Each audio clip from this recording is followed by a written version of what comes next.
Good morning, everybody. Welcome back. Welcome back. The real question is YouTube going to get us over the 50 viewers today, or are they going to top us out again, like the market? We'll find out. Stay tuned. Good morning, Crawler224. Howdy, Milan. Howdy, Germ. Guys, run it up like the way we go. Yeah, so, do us a favor. You can share the stream pretty much anywhere and everywhere. We'd appreciate that. YouTube likes to throw on a naked short, just like the stock market industry. Anyways, we're going to get into it. Today's been a pretty fun day, from the morning session into pre-market, pre-market into the open to right now. It's been a lot of fun. We've called a lot of targets. A lot of things have worked really well. Traders have most likely, well, I want to say traders have gotten chopped today. I mean, probably just based off, anyone who holds for too long has obviously gotten chopped today. It's not necessarily a choppy day.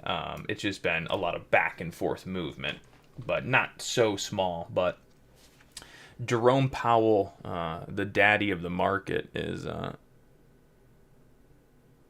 yeah, maybe I'll take a look at CVS here in a sec for you. Let me write it down, actually.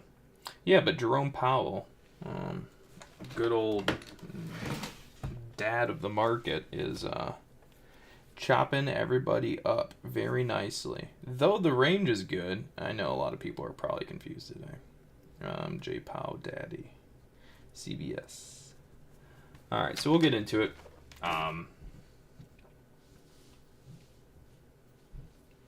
Yeah, let's start. Daddy of the market.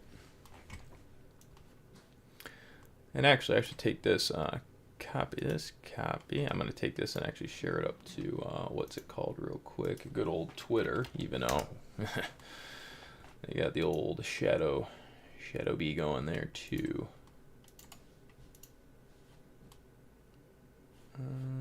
Sure, there we go.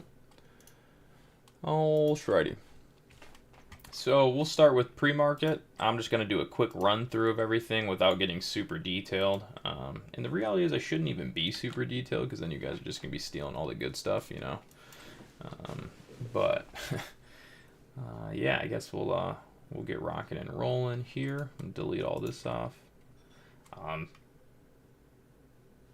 So we'll go to a 5-minute. But ultimately, so far the market's gone up, the market's gone down, then the market went up, and then the market went down again.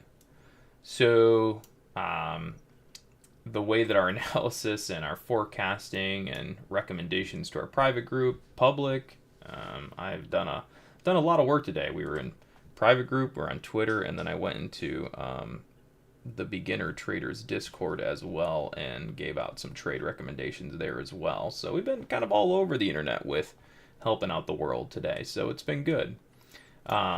So ultimately the market started long today, then went into a short, then back to a long, then to a short, and then to a long. Realistically, that's what happened. So we started the day with your long bias till the market breaks down, and then you're going to target short to here, etc. Once the market went bearish, we said then you're going to look for a counter trend long bounce that may find some resistance to continue the selling. If not, you're going to continue to press up basically to here and so on and so forth. And then once we got up to here, we said you're going to look for a short down to here to here. So it sounds silly saying it, but we've pretty much nailed almost every turn of the market today and where it would go to. So today was a really cool day.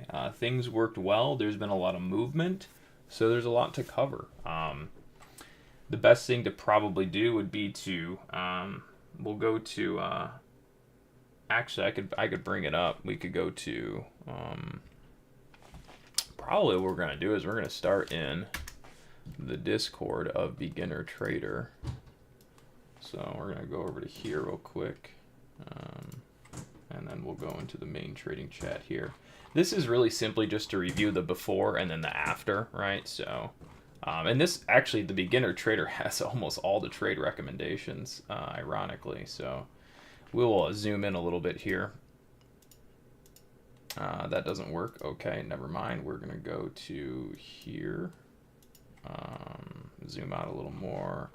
Okay, so I'll zoom in on this picture. Again, this is really just kind of in their chat, just saying, hey guys, the buy signal started here, right? So, perfect time for a vacuum. God damn it, I hate this day when she comes and cleans the house, even though it's nice when it's clean, but, you know, just don't really want people in your space. I don't care if they're cleaning. But anyways, so here's the next photo, which pretty much says where the bullseye's at. That would be the first target down on the rolling short this morning. And then, obviously, the secondary target down would be second bullseye happens with complete reset of the long operation, so on and so forth. So this is kind of mapping off in that chat room for them, you know, why the market's been up, what we're using as support on the way up, what we're going to look to break, the support will look to break down, and as a result, the targets we're going to go for when we break the market down. So those are the bullseyes. Bullseye hit, continue down, bullseye hit. And then obviously you can see the little teddy bear there. The teddy bear is to emphasize where the transition point is in the chart. So, you know, once you got below the price of whatever that is, I don't know, I can go back and find it on a chart, you'd be bearish.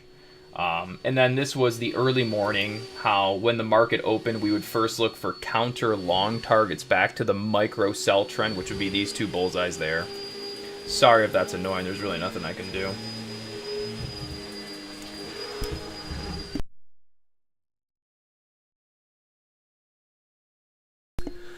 There we go. Sorry about that, guys. So those would be the counter trend long targets back up. Once we did not really kind of see any resistance at the micro selling trends, we then look for the 30-minute target up on the day, which ends up hitting. Then this was again at, let's see, 10:51. You can see the market was at highs towards like 606.40, where we start saying, hey, look for the target on the downside now. So that would be the markets ran far enough. And when we kind of top it out, we're going to look for the retrace down to the 1-minute micro trends again. So then there would be kind of that first pullback into it, kind of a shy. There would be the actual target hit, etc. And then this is where we kind of give the secondary target, which would be, there is our 1 and 5-minute roll down, rinse, repeat. It basically just says once you get down below the 1 and the 5-minute volume trend of the buy move, you got to look to reset the market down to 605.17, hence the bullseye. There's target hit. So that's pretty much everything we did for the day. So, you know, if you were in the beginner traders chat room, I was there helping out this morning, and you would pretty much have a full scope of everything that we were looking to do with the market before. So all given the targets ahead of time, before they're hitting, what we're thinking of doing, before we're doing it, before it happens, all posted there. So if you happen to be there, you could obviously see that. But yeah, so again, it was really, we had a long start in the morning, followed by a projected short, followed back by a long, followed by another short, etc. And then, you know, obviously when we, you know, go look at the chart, you know, what's the chart ultimately look like? It ultimately, again, was a long to start, then a short, back to a long, then to a short. So a lot of cool stuff there. But ultimately, all this really just means currently is that the market is positive, because the market is over the 50 SMA. So since the market's over the 50 SMA, the market is positive. Therefore, we're not going to look for mega bearish, because again, we're not below the 50. So if we were below the 50 SMA, we might look for something like that, right? Or when we're below the 50 here, we might look for a drop, right? Or like this morning pre-market, when we broke the 50, we sold off, etc. Or that was whenever, but now that we're above it, we're not looking for a mega rollover and drop, right? We would be on the long side of the market. Now, today we do have J. Powell, daddy of the market, Mr. Powell's daddy. He's going to come out and, you know, I don't care what he says, what this, what that. I'll just simply look at the market, follow the trends, and pick which side I think we should be on ultimately. So I will actually stream through the 2 p.m. whenever the interest rate stuff comes out, so you guys can watch it all in real time with us and see how we do it. And then also, I'll probably be bringing on Brandon to the stream in the afternoon. As long as things go smoothly, I should be able to bring him onto the stream. We might run into some little technical difficulties while we set it up, but we've done it before in the past, so it's like, even if so, it probably won't take more than like a minute or two to figure it out and kind of get it all situated. So bear with us around that spot when we try to get him on stream. But if we do and successfully, then you're going to have me and Brandon both on the same stream, and then should be able to kind of flip-flop between his screen share and my screen share. You can't do that, but we can navigate it, so he can kind of show you what he's looking at, so on and so forth, and then we'll go from there. So it should be a fun day. We'll be here for a while. Might have to pop off, get a little food in the tum-tum before that all gets rocking and rolling, but ultimately, again, market's positive right now. You should be on the long side. We'll dial this into a 1 minute and a 5 minute and things like that. So once the market got back over this point right here, you're on the long, hence the push up, pull back, and long. All right. So since that market broke out, we're going to be looking at the 1 and the 5 minute volume weighted average price up. So you see how I've anchored to this candle? Since we broke over the red line, that would be the market's positive. Right, so we break over, go positive, right? So then I'm going to take the volume weighted average price of the positive shift, and then you would be looking to go long dip into for rally up and out, okay? So anyways, we're looking at the 1 and the 5 minute volume weighted average price to the upside currently, but this isn't situated correctly, so that one kind of doesn't really work right now. It's kind of odd, but I should just do, but yeah. So anyways, if I need to change it, I will, but we'll just rock and roll up off the 1 minute right now. So essentially what's happened just recently is we've gone into a long signal. And when I say long signal, it's like, there's nothing flashing in your face. It goes like Jim Cramer saying, buy, buy, buy, buy, buy, buy, buy, buy. It's merely just the market getting over a particular price in the market where high frequency trading machines, algorithms, and things like that could be talking and going, hey, by the way, S&P 500 has increased over X price, thus, therefore, we are more on positive side, so it'd be more dip bounce. And those can fail, but that's just the basic way of thinking of it. So since we're over, that is the dip to long, right?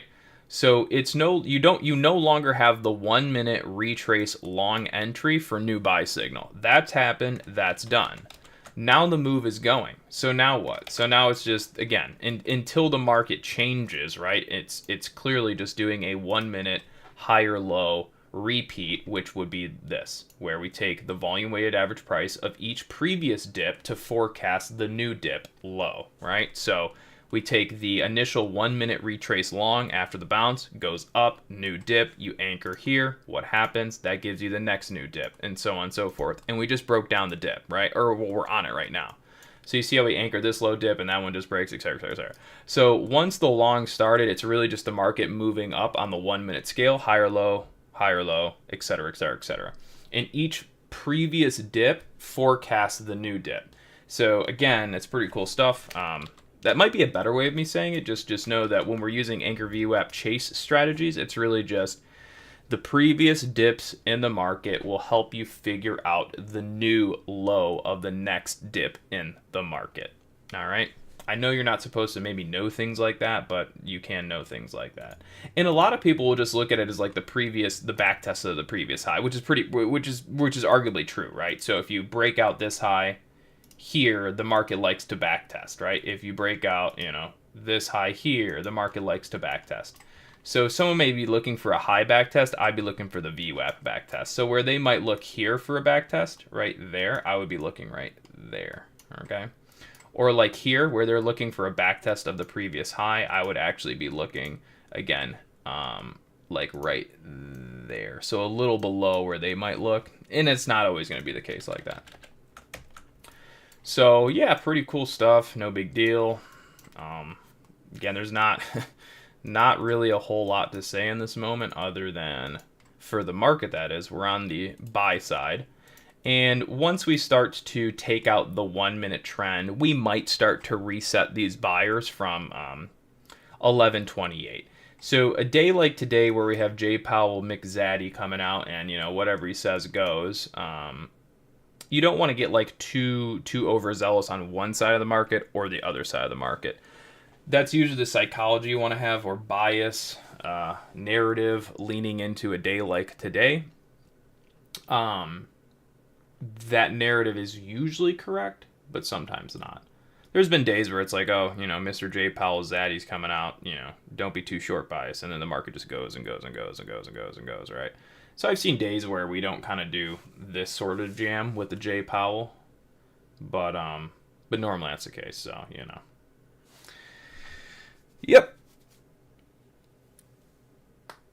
Yeah, that vacuum cleaner was loud. So welcome back, welcome back. So we've hit about 47, 48 concurrent viewers. Appreciate you guys. If we're lucky, we're going to break that out today. We're going to break out heart, but the likelihood is probably not. Usually that's where we kind of fizzle out. So maybe today is different.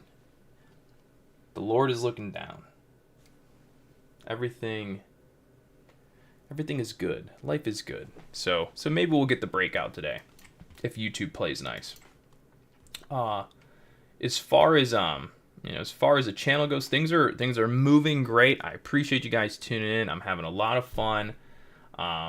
What I'm most excited for is by the end of this week, maybe next week, we should move from 165,000 down to 164,000 into that realm of followers. So we're moving in the right direction as far as followers, as far as growth. Everything is perfectly as we expect it and want it to be. All right, so keep charging on, boys and girls. Keep charging on. Alrighty, what's next on deck? That's just me having fun and sarcasm, so literally when I say those things, it's literally me just enjoying life and just making a joke of things and having fun. All right, so currently the market is on the long side of trend.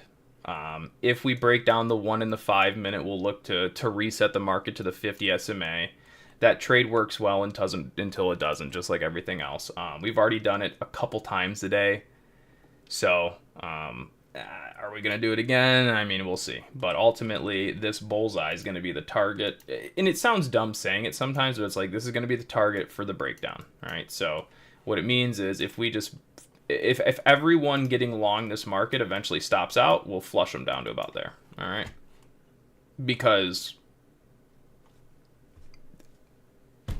the pup said so, that's why. Not me.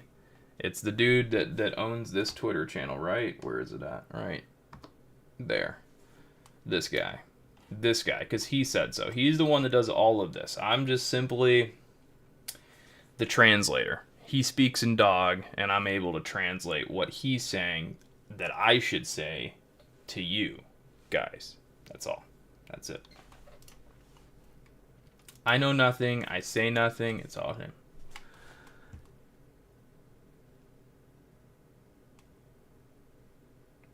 Yeah, VWAPs daily, weekly, I mean, honestly, like, the more I use them, the more I kind of understand all of the time frames a little bit better. But still, the mains are going to be 1s, 5s, hourlies, or 4 hour, or wait, what did I just say? 1, 5, 30, 4, daily, weekly, and then I've learned to kind of start looking at all of them and kind of understand when they're transitioning a little better. But yeah, so what you're seeing right now is the 1 minute volume weighted average price of this long move. And the only way I can say it is, and it's not always perfect too. The 1 minute can always be a little bit shaky, but it's kind of that starting point. So this is arguably, where they try to hold some support. But again, if we break, then you start to, cause traders to get on edge, and then there's their flush. You see how that volume picked up real quick there? It's because you're stopping these people out. Right, that's why. That's why that candle starts to get a little aggressive there. It's because you know where that volume shelf is at, and if you start to wash them, they just stop out. It's very common. Now, the little bit of a nuance here with this kind of setup is that we know just below the 1 minute is the 5 minute. In the 5 minute, normally, you can see it's right here. Like I said, it's kind of odd. It could be like here to here, but it's just kind of weird. But the 5 minute trend is right about there. So it's just one of those situations. It's not the greatest, but it's just one of those things where the 1 minute trend in this situation, it's right here at 605.65, and then the 5 minute trend's here. So normally what happens is if you take out the 1 minute, which we just did, you transition down to the 5 minute.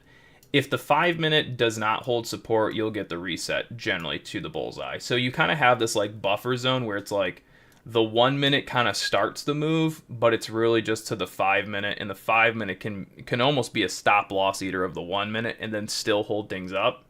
But ultimately, if you give up the 1 and the 5 minute, you're cooked and you're going back down to here. So You basically you have elevated risk right now if you're longing in this market and holding long from this point, any of the, it doesn't matter. You're really you're at a kind of a risk there of the reset down to 605.34. Anyways, what I'll do is I will show it to you guys from earlier this morning. So we'll go over exactly what I'm talking about, but earlier when it worked pretty easily. Like I said, right now is not. Maybe it works well. Like I said, you haven't even had like a counter long here off of this move, so you almost assume you're gonna get like some sort of pickup, and then if anything, a lower high, and then maybe a move down. Sometimes they'll just drain it out, but anyways. So. Again, here we go. This is, and then also, if we do get a counter long pop here before rolling down, or even if we don't roll down, right? If we're wrong on the downside and we get a counter long, then we're really just looking for the market to pop right up to about, top down, yeah, maybe like right about there, give or take. Could be a little lower. So that's it right now, is even if we don't just shake out and just slap to the downside target here, then our micro target up would just be back to here. And then you would, again, if the bears have total control, we just pop and roll it down. All right. So again, like I said, this stuff is pretty straightforward to a degree. Remember, computers, HFTs, things like that, they move the markets, obviously, so they have more control. Some of these things you'll be able to use effectively, sometimes like not so much.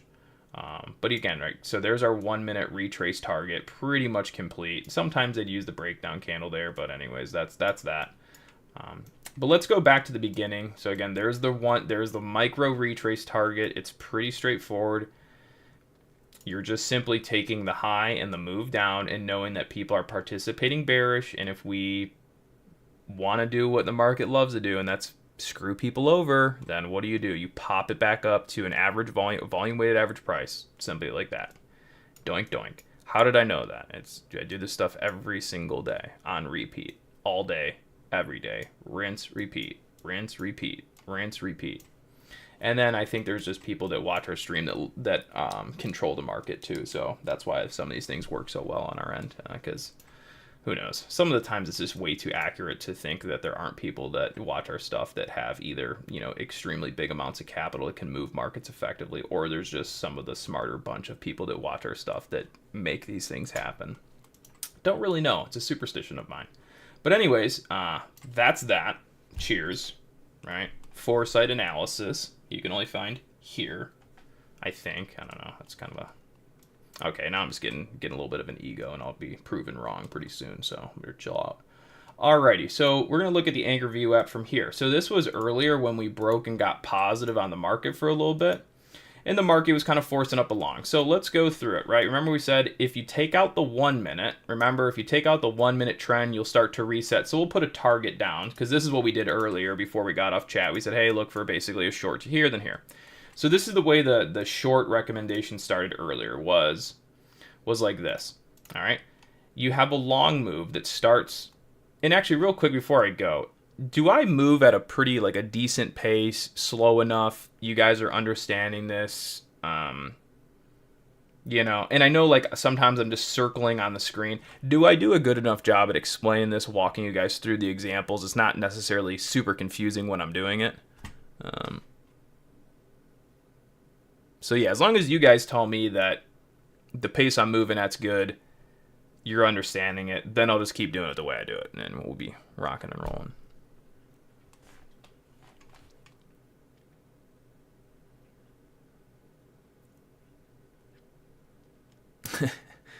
Okay, so it sounds like things are moving smoothly. A little fast sometimes. All right, I mean, that could arguably be true. I do this on repeat, so to me it's, kind of normal, but this is the anchor point from the long over the 50. So, and then this bullseye here would be back to the 50 SMA. All right, so we have a long move that starts. And when I say a long move that starts here, it's not saying that you should not have been looking at a long down here. or that there wasn't a long to be had, anywhere else. It's just simply it's a portion of strategy that we use, right? This down here would have been oversold, long bounce strategy, different tactic, right? This here, this long move is simply the logic of the transition above or below a moving average, which doesn't necessarily have to do with oversold conditions. So do understand there are long trades that can be developed based off of a transition above or below a level, in this case, a simple moving average. There can be long trades that are based off of oversold conditions, which normally are not SMA strategies. Those would be like momentum, RSI's oversold, maybe you're oversold to a statistical probability, or maybe you're oversold to a price action support level, so on and so forth. So a lot of times, an SMA concept may not have to do with oversold, right?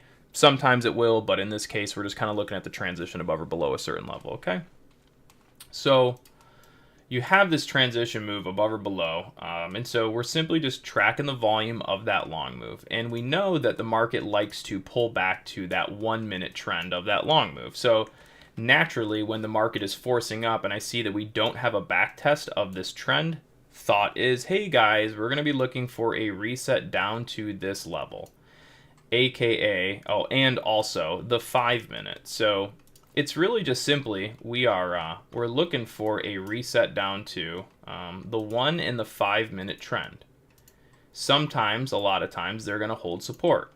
If they don't, right, then what happens? They're going to reset down to the 50 SMA. So if I go back into this 1 minute here, let me take this off.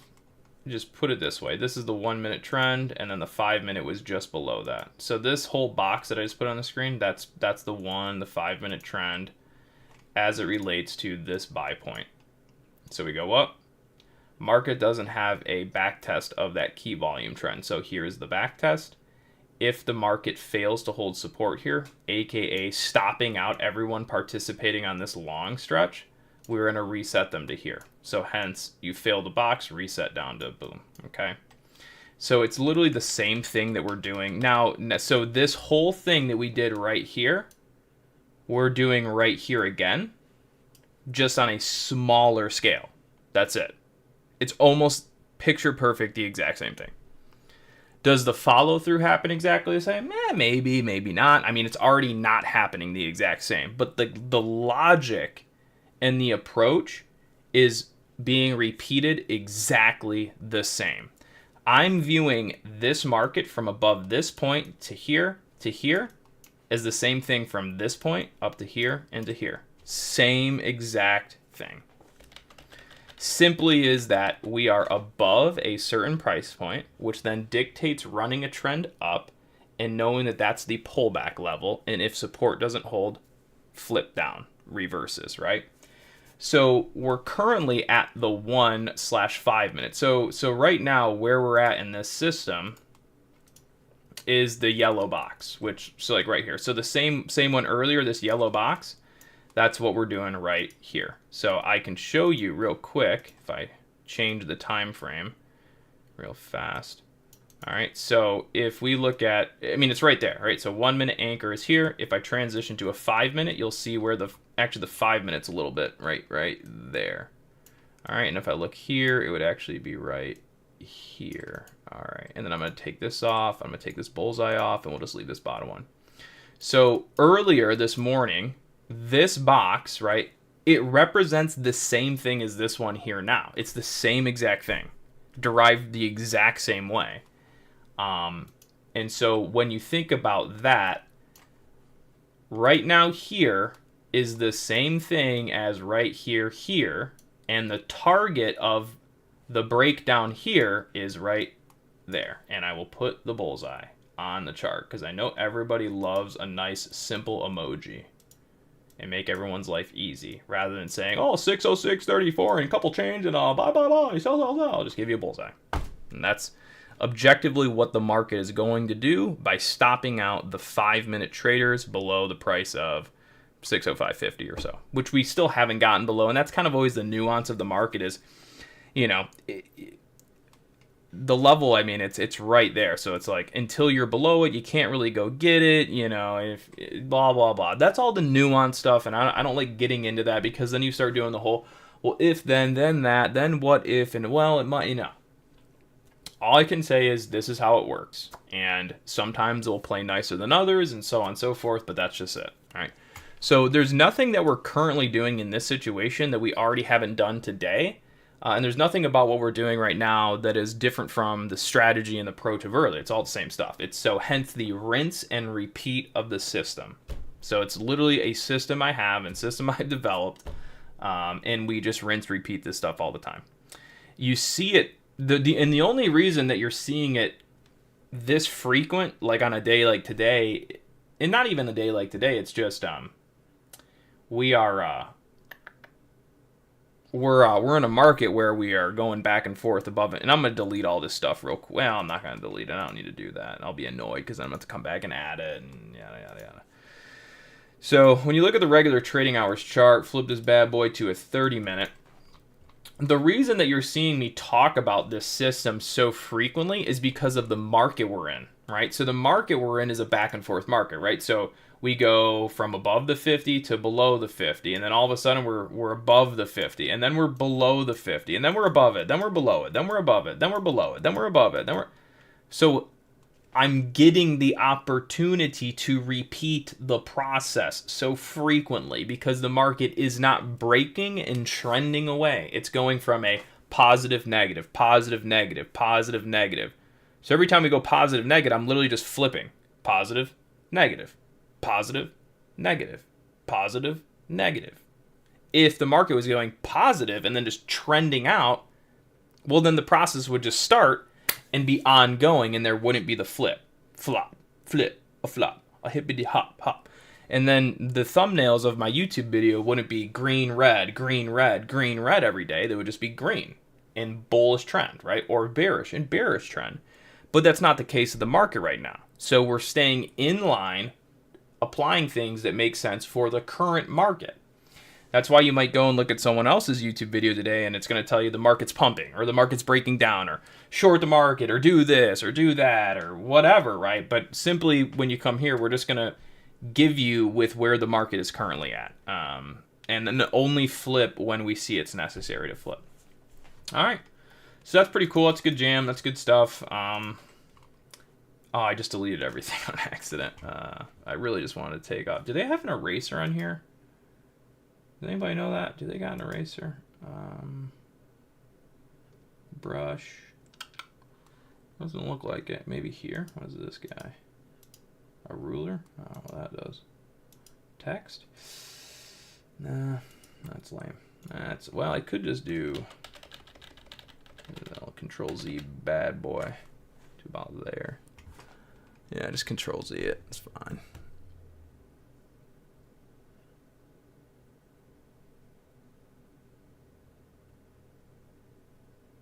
Oh, I'm reading your comment. You cut off right in the moment. Yeah, the other day someone said that there's a ton of commercials on the stream, like more so than any other stream, even though we have it set to like the lowest setting for commercials, ironically. We're doing good, folks. We are doing good. We hit a peak of 53. We're kind of chilling out there, but we want to keep pumping the stream. So, I know your grandma, first name basis, an absolute gem of my life. Make sure you send her the stream. She wants to be here. So let's take some of these arrows off. All right. So, just like this. See how we have that target to the downside? Haven't hit it, right? But we've retraced the 1 minute. Guess what we're probably doing now? Retracing the 5 minute. So the 5 minute volume weighted average price is right here. And there it goes. All right, bing, bang, boom. So there's your 5 minute retrace. Okay, so you guys can see how this has all happened, right? We had a long move on the market up. We've pulled the market back to the 1 and the 5 minute trend. And we have not broken it down, so you don't reset the market, all right? Earlier, we reset the market. This time, we hold support and bounce. So the only thing I can say is whenever you start an uptrend, you're looking for the pullback to the 1 and the 5 minute. Initially, you're looking for those to hold support, and if fail, then break down to target. All right. And the reason I had to say, you know, and again, I've been pointing more at this target on the downside, but you have to be long. You have to think long bias into the 1 and the 5 minute trend first, unless for whatever reason you think it's going to break down. And the concept there is just that. If the market is in a long move, then you would look for support holds first before breakdowns. This one earlier was coming off, you know, more of an extended move, yada, yada, yada, so on and so forth, right? But that should give you a pretty good idea for what we look for, right? We have a long breakout. We're going to backtest the 1, backtest the 5. Only if support breaks will we look lower, so on and so forth. So there's your pump, all right? And so taking away all of that, right? So taking away all of that craziness, what do we have? Oh, we just have a market where we're above the 50 SMA, so the trend is up. That's it, right? And so we could take this handy dandy tool, put it right there, bing, bang, boom, and what do we have, guys? You have a market where if you look, it is above what? It's above the 50 SMA. So naturally, if the market is over the 50 SMA, it's long. If it's below, it's bearish. If it's above, it's long. And a lot of times it pulls back to the 1 and the 5 minute trend. And if it holds, it stays long. If it doesn't, it resets, just like you saw earlier. That's it. So I'm sorry if we got everyone all, like, you know, tickled pink on going down to that target. That would be arguably the first one we've missed today. So I kind of did think we would break down there just based off of kind of the scumminess we've been doing. But anyways, is what it is. And again, it's like, it's really not a surprise. Even though we didn't break down there, and I was kind of thinking we would, it's not like we don't know what's happening, right? It's like, oh, well, yeah, obviously. I mean, market just held support in the buy move. And all we did was just transition back up to our 1, our 5 minute trend, blow them out, and market's just in a long bias trend, which we've already known since a long time ago. You knew it back at 11:27 a.m. You should have been more on the long side of trend since 11:27 a.m. So anyways, I hope that helps. Hope you guys learned a little bit something new there, everybody.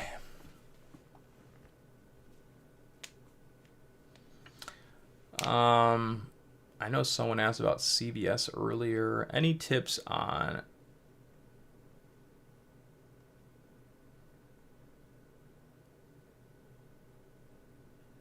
let's see, 5 minute.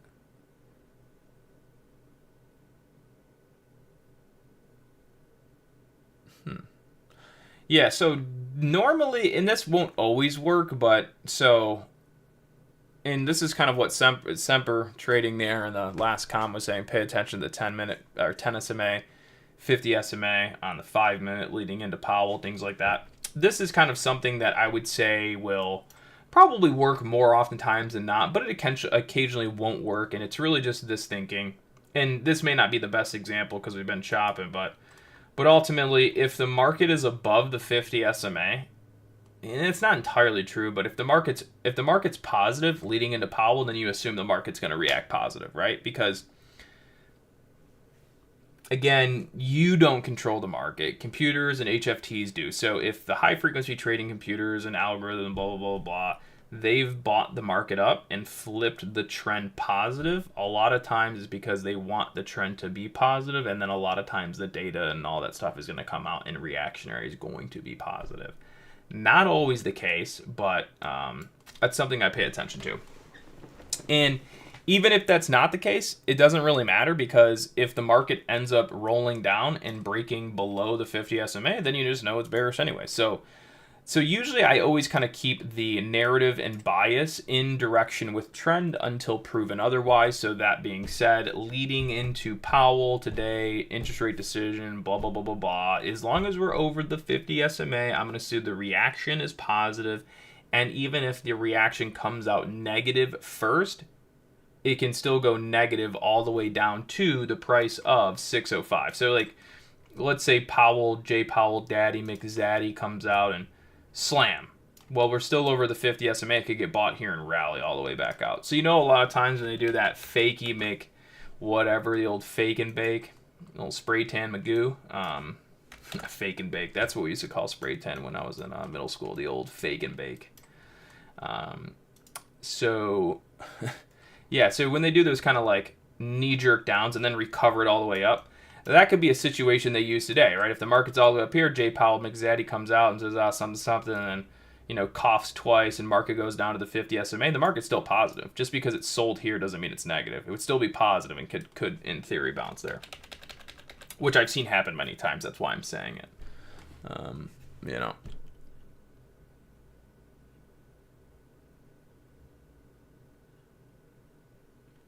Yeah, the 1 and 5 minute trend, I'm normally, just like Semper said, I'm paying attention to the 1 and the 5 minute anchored volume weighted price. Yes.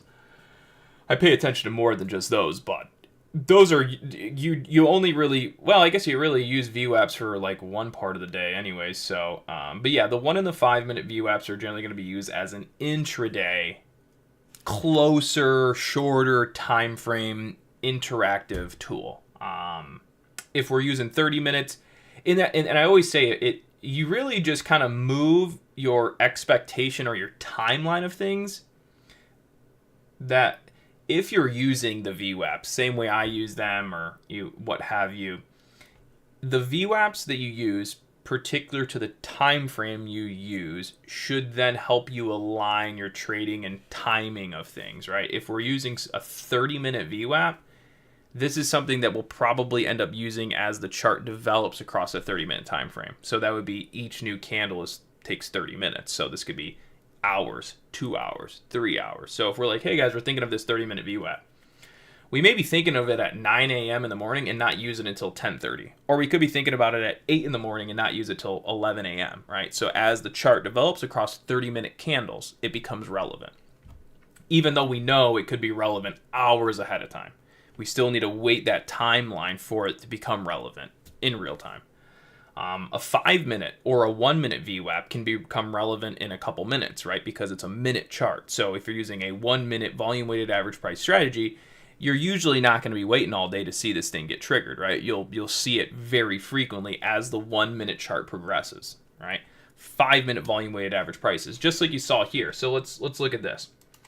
So we're going to take this VWAP here on this bad boy here, and we're going to go like bing, bing, bang, boom, ching, chang. All right, so we're going to take this guy, we're going to go down here, right? So look at how long it took for us to get this 5-minute volume-weighted average price that leads to the next long. So we had 1 5-minute, 2, 3, 4, 5, 6, 7, 8, 9, 10 5-minute candles before the market retraced to 5-minute support. And then look what happens, right? And it wasn't a perfect tag. And I would say that, but ultimately you had to come down one candle, then you had to wait 10 minutes, and then in one candle, boom, like that, right? So if you're going to use a 5-minute VWAP strategy, a lot of times you should expect that if price comes into it, a lot of times if it's going to respect and have a move that you like in the direction that you like, it could take anywhere from 10 minutes to 15 minutes because you're working in 5-minute structures at that point, right? And that's the way computers would think. 5-minute candles, 5-minute structures, 5-minute strategy, sequence of 5-minute timeline. When we do this for the daily, we think in terms of days. When we do this for the weekly, we think in terms of weeks, right? Though sometimes those dailies and weeklies will have almost immediate follow through and stuff, even on the same day. We expect that to so if this was let's just say this was a weekly chart here, right? So we'll say that this was a weekly volume weighted average price low. So this would be a situation where it's a weekly chart and this was the first weekend and then you had 2 weeks of just holding and then the fourth week, boom, went up, right? So, you try to keep the timeline of your trades kind of, it has to make sense, right? You're not going to use a weekly support and be like, oh, the market's going to blow up 10% now today. It's like the market doesn't do that, right? You're not going to blow up 10% in a day off a weekly support. You could build support off a weekly and then blow up 10% over a couple weeks. That would make sense. So, you don't want to go and buy a weekly support with, options expiring tomorrow. It's like, why would I do that? I already know that it could take as long as a week. Like, for example, let's say it's Thursday of this week. Market hits weekly support. So, better yet, let's say it's Tuesday. So it's Tuesday of this week. Market hits weekly support. I buy it. I'm not thinking the weekly chart transition and prints the green candle till next week. So that means I got Wednesday, Thursday, Friday, Saturday, Sunday. And then after Sunday and then coming into Monday, they'll print a new weekly candle where we then would expect or have a, we'd at least think that the follow through will start to print onto the chart where people will start seeing green on the weekly candle. Yeah, so this is all on TradingView. It's on their free version. Anchored volume weighted average prices, VWAPs, aren't going to be your be-all, end-all. I mean, they're great, but there's still far more to it than that. I mean, we're using volume weighted average prices. We're using SMA uptrend, downtrend. We're using Fibonacci. Yeah, all those things. We're using a little bit of the fairy dust, a little magical crystal ball fairy dust from the universe. And that's how we come up with all this.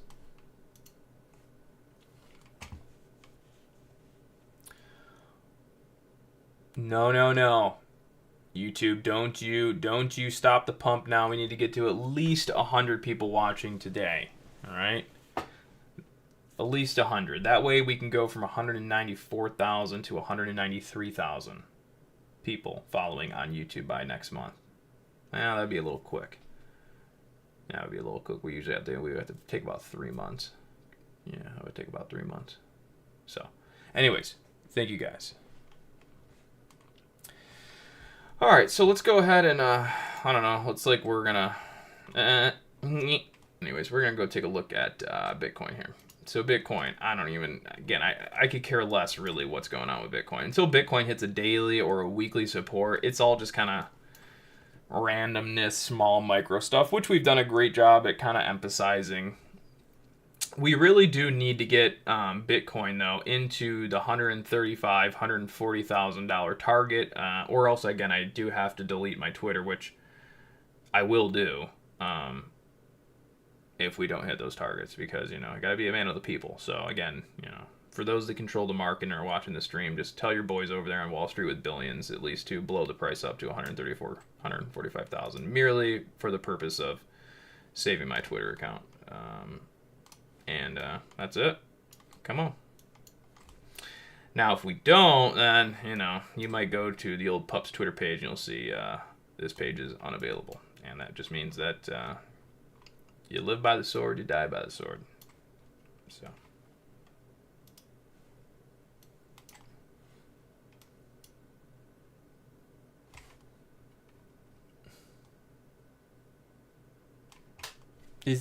I spin a wheel, it's a 50-50. It's 50-50. You say, he say, she said, he, him, her. Head and shoulders on Bitcoin, that means it's bullish. That's not entirely true, but it's kind of just a joke. Whenever we see a head and shoulders patterns, we think bullish because we just think everyone thinks it's bearish, so then we go bullish. That's kind of been a joke between me and Brandon for some time. If there's a head and shoulders pattern, it's bullish. We have almost never seen a head and shoulders pattern like on a 1 or like a 5 minute actually work out. It's just used as a pattern to attract people to blow them out in the opposite direction. That's why I said you have to be very, very skeptical of anything pattern trading related, that's like mainstream, like head and shoulders, bull flag, bear flag, all that jazz. And it's not that they don't work, and it's not that they don't set up. It's just normally wherever you think you're seeing that, it's probably wrong. It just normally is wrong. So, you know what I mean? It's like, again, like whatever pattern you think you see, it's probably wrong. And the market will probably find a way to screw you over by using the pattern. Again, it's more about demand, liquidity, and trend, overbought, oversold, as opposed to my eyes think they see a pattern that I read in a book one time or I saw on Google. Especially if you're seeing it on Google. I mean, we already know Google's showing you it for none other than to help you immensely, right? But yeah, a lot of times patterns will trick you up. So just to be mindful about that.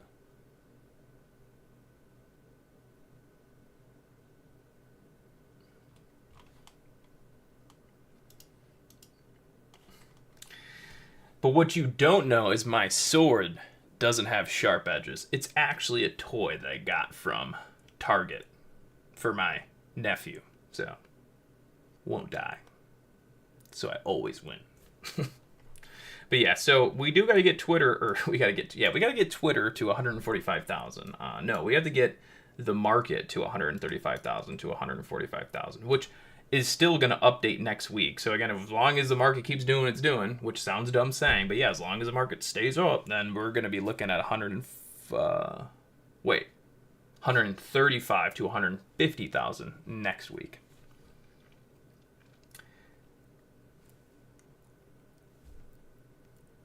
Yeah. Also, probably what happened to the SPY, is it going to reset the 50 SMA? Probably. Again, it's, yeah, probably going to do our 50 SMA reset here, just an FYI. I mean, they might toy with us, but, you know, whatever. So, again, I'll just kind of maybe reiterate a little bit here, and that's pretty much, and what I'm going to do is I'm just going to throw 2 emojis on the screen here. We're going to put a bull, and we're going to put a bear. So Mr. Teddy Bear is your level right there. And so this is always the funny thing about kind of the market, is that it's literally like this. Simply above is bullish and simply below is bearish. And that's kind of the nuance and the challenge of the market at times, is that that's literally it. One defining price point can be bullish, bearish, right? And that price point is literally just pennies, and how high frequency trading and algorithm, things that control the market, when they want it up, they'll move it up. If they want it down, they'll move it down. And the price point that they dictate that at, it's literally just one SMA, and that's it, you know.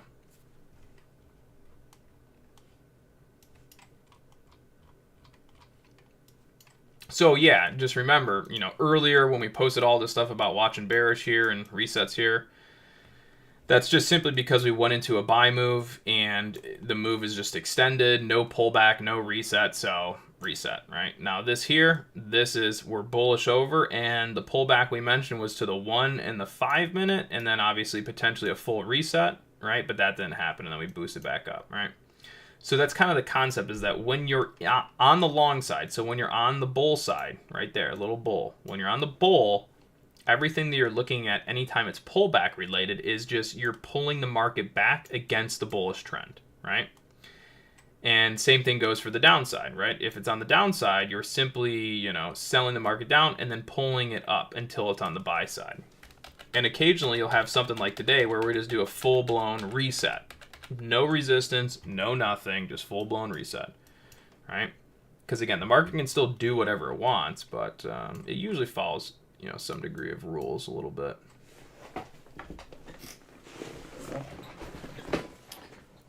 No shui. Probably because it's an FOMC day, interest rate day. I'd say there's probably a little bit more, some more people that are a little interested.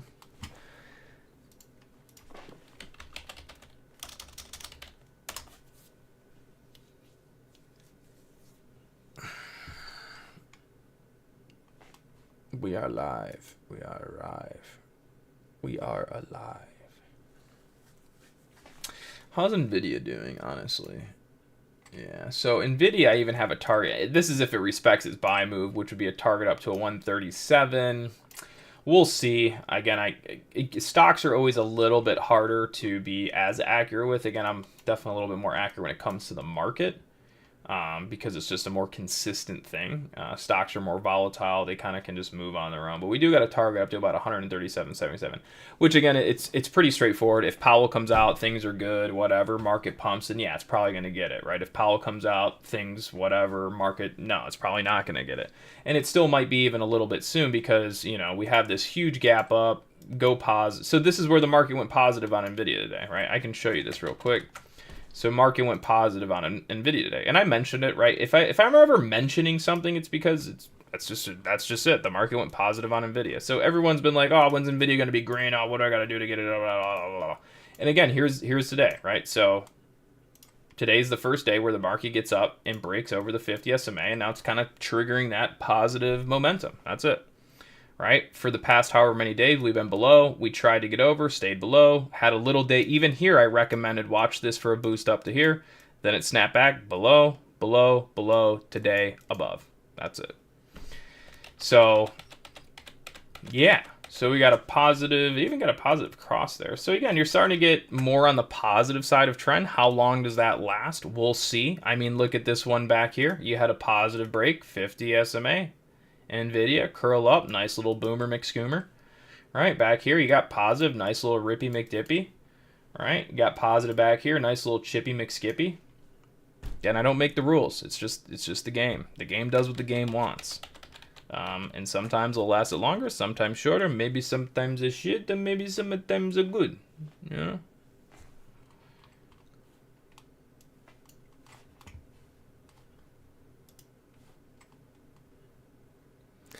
Good morning, Brian. Good morning, Hassan Crawler. All you guys, good morning. Cheers to you. Cheers to your family, your kids. Hopefully we're not being a pain in the butt this holiday. Hopefully they get all the Christmas gifts they want. You know, if you guys were strapped for cash this year and you weren't able to help out your little spring chickens the way you wanted, just let me know. I will send them a lump of coal free of charge. Good kids, good kids.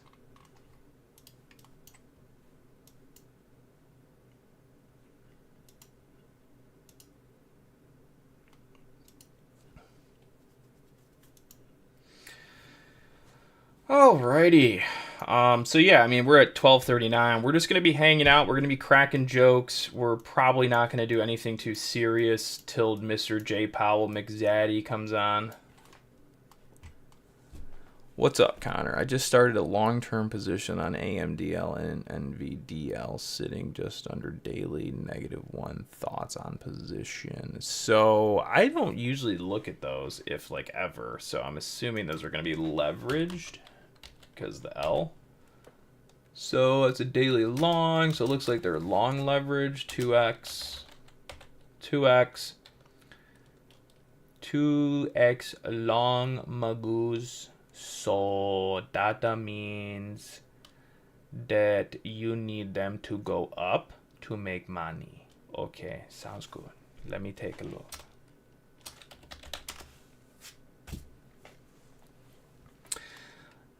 Lots of coal. It's going to be huge. It's going to be huge coal. It's going to be a lot of it. It's going to be big. All right, so let's take a gander here. Wait, what was I looking at? NVDL.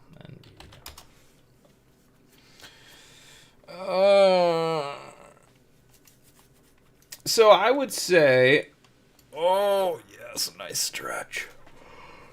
Yeah, so NVDL, if you picked it up at the -1, then you already got a nice return there. Yeah, it looks like it's been doing pretty well at holding the -1s. What about this guy, AMDL? AMDL's been in a downtrend, obviously, there. So that's at 8 something. So pretty much you are going to need NVIDIA to be in a long bias trend. You need an AMD to get into a long bias trend. So, I mean, it looks like what you're doing right now is an oversold bounce kind of jazz. You got NVIDIA at -1. Yeah, I mean, I would say it's not bad. What you really are looking for is you're looking for an uptrend start on those stocks. So right now they've been sold down. You know, as we looked at with NVIDIA here, NVIDIA started a little bit of a long move this morning. That's why if you go look at NVDL, you're going to see that it's up, right? And if you look at NVDL, NVDL even went over the long bias trend. So if you're going to look, so you can see this morning, NVDL just went long over its 50 SMA, right? So it started here, right? So it got up, went long, right? So you can see that long bias move. Again, do remember that computers and HFTs run the market. So when I say a buy move started here, I mean, the reality is the buy move literally starts at that line. So high frequency trading in computers are already getting in. They already know. Uptrend start, right? And they blew the price up from 65 to, 69. So from where HFTs start, and they're always moving, but we'll just say from the uptrend start, they already got a 5% return almost. Yeah, 5% return off that move. So if you want to think of like a high frequency trade where let's just say it grabbed 100 shares here at 66 and made a 5% return on the day already from that uptrend start. Remember that the uptrend start has, sometimes nothing to do with how well it's going to work out here nor there, but bottom line, if you put yourself in the position of how computers and algorithms and things like that would think, it would be, we started the uptrend here and there's been a 5% gain on this already today. That's not bad, okay? Though it may not look like it went huge for you, the reality is from when the move started, it's up 5%, okay? Now, this move obviously started in the pre-market, but you can see it right there. Does that, look at where the uptrend starts. Now look at the price action, okay? Watch. Zoink, over, backtest, bounce, backtest, bounce, backtest a little below, and then long. So you can see, is that not an uptrend higher low? You can see it clear as day, right? So remember, the level is important. How you find yourself interacting and moving is different than the importance of the level. The importance of the level is it does in fact dictate up and down, positive to negative. What the chart does, what it looks like, how it forms is irrelevant from the value of that level. So breakout, backtest, backtest, backtest, long, right?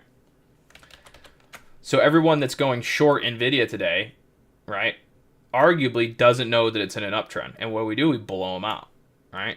So if you were a short seller on NVIDIA today, obviously you were shorting on the wrong side of trend. You needed this to then break trend down. You had a killer trade, right?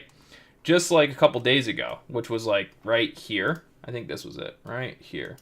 So the other day we had NVIDIA, which I talked about, this long, right?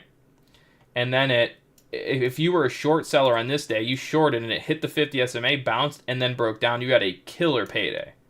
But on days where if you're shorting and you're on the upside of trend, like today, and it doesn't break down, you get blown out, right? Hence you don't want to be bearish before it's a bearish market, and you don't want to be bullish before it's a bullish market, because if you're wrong, then you get swept, right? If you're right, you make a great payday and a big trade because you started early and then the trend shifted in your favor. That can happen. But obviously there is the risk, which is, the opposite side, and it doesn't break down. So yeah, with NVIDIA and AMD and all those things that we were just talking about in the leverage ETFs that you're looking at, what you need to have happen is you need AMD to get picked up into a long move, and you need it to turn positive, and then as a result, you're going to see your AMDL start to appreciate. And as it sits right now, AMD is not in an uptrend. Wait, it wasn't this morning, but it's starting, arguably. The only downside, again, we're still very negative on the slope of the SMA, but, you can see right here that we got a little bit of a positive move here. So HFTs are trading AMD long. Obviously, it's bottomed, it's curled up, but look at, where is the break point? So take someone who's like watching this bottom. We're like, all right, I think it's going to bottom. I think it's going to bottom. I think it's going to bottom. And arguably it does. What happens here? Like, look at this. This is like a flag wedge, right? So someone would maybe, so let's take the SMA out. We're not going to take it off, but let's just say it wasn't there. Someone might go like, okay, so we have a high here and then there's a high here. So if we get above those highs, then the price is going to go up, right?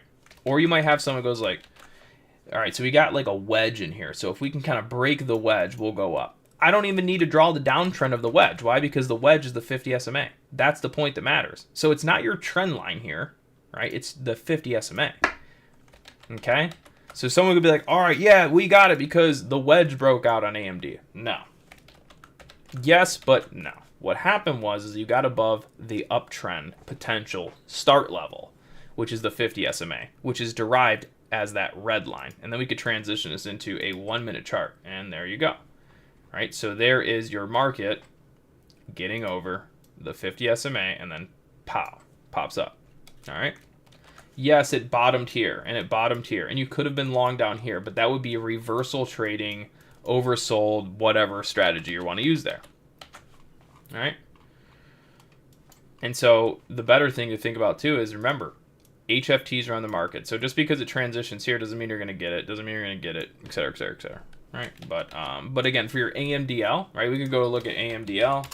it's going to be the same story. It's going to look the exact same as NVIDIA right there. You see how it looks almost exactly the same? So you don't even really need to follow AMD or NVIDIA to know when those are going to appreciate, because they're mimicking the exact same picture perfect example of those. So what you need is you need these to go into uptrends to get money. Right now, the 30 minutes flirting with it. The hourly is still downtrending. 2 hours down, 3, 4, 5, whatever, right? The daily is even down.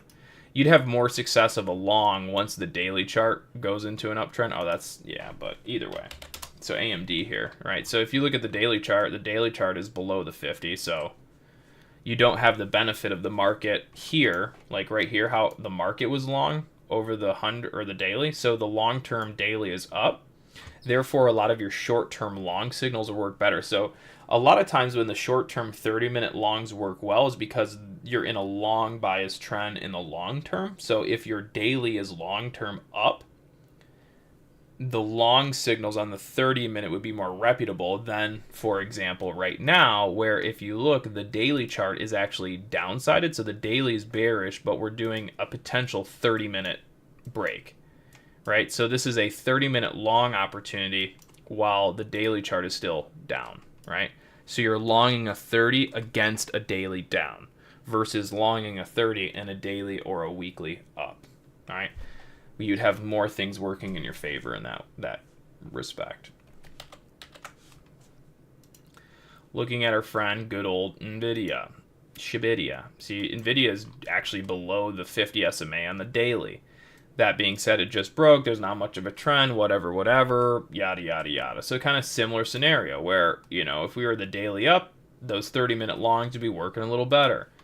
You know, doesn't mean they can't work. And I'm only looking for this thing to go to 137.80. That's it. It could go higher. I mean, I could get it could go higher, but I'm just tracking 137.77 for this potential long press. Whether that be today, J. Powell, none at all, tomorrow. That's it.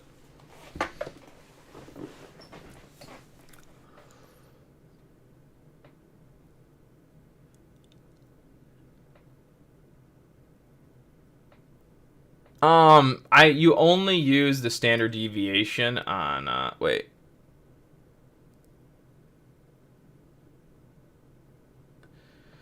You might be running, if you're running a log chart, the standard deviation will kind of narrow. I'll show you what it looks like. I don't know if that's the case, but also if you're on TradingView, don't use anything other than a daily or weekly for standard deviation there, because the lower time frames aren't set up properly for at least the script that's on there, and so on and so forth. But I'll show you what happens when you run a standard deviation channel here, TradingView. You could be in a log chart, which I feel like you would know if you were in a log chart, and I wouldn't have to show you. But if your system looks like this,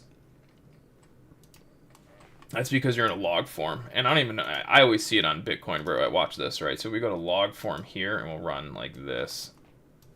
So you see how it looks like it's shrinking towards, or maybe even a daily. So you see how the lines are kind of a little goofy, and it looks like it's shrinking to the price. All right, that's because it's log form.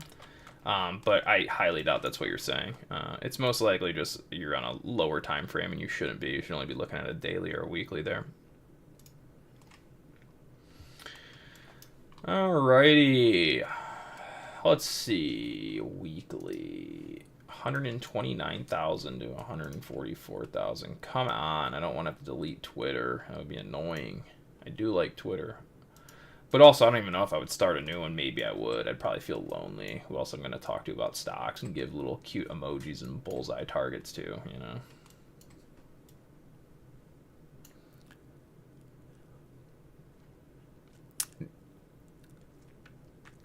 Yes, it's still a trend I watch. I actually look at the 665 because I do have my superstitions. Other people don't believe it, but, you know, I do have my superstitions, so I just personally just use 665 instead of 666. Basically the same exact thing, you know.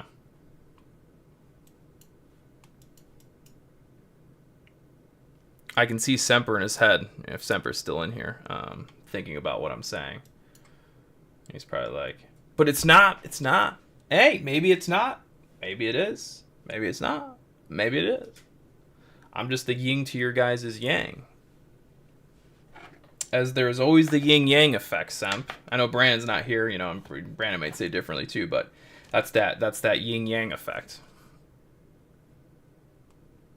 It's the yin to the yang. That's why, you know, I kind of, you know, like when you guys look, I'm like, oh, let's look at the 665, you know, and so it's the universe balancing itself out already in our chat. That's the way I look at it a little bit. But yeah, so we still use that. I just use 665. You could use 664. It's pretty much going to be the same exact thing. But it's a very, very valuable trend. 100%. If you guys start using it, you can use whatever you want. You can use 666, you can use 665, you can use 664, 663. It's all going to be really close within pennies, so it's all pretty much the same. But I would highly suggest that you guys do look at one of those versions of the trend, whether 666, 665, or 664. And once you see it, you can't really unsee it, and that's the beauty of it. It's yeah, and again, most people won't look at that. Most people don't choose to look at that. Most people again are going to use like a 1, a 20 SMA, and 100 and 200, and those are all very valuable as well. But again, you know, most people will use and stick to what's kind of the mainstream taught methods naturally, right? You start to go outside of that, you don't find a whole lot of information on it, but it's a very good trend. SMA. Personally, I just use all SMAs. Yeah.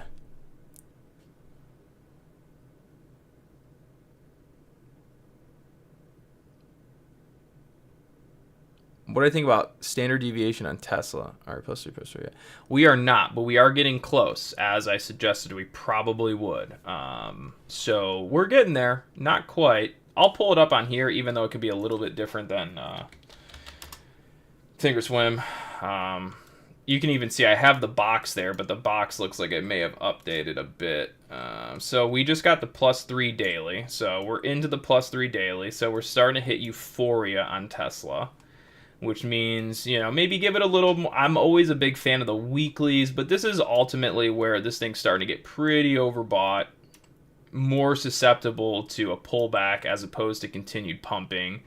But again, I still have this thing arguably up as high as 513 to 582. When you start getting in there, if you've been long, this is a great time to kind of start locking it down for a trade.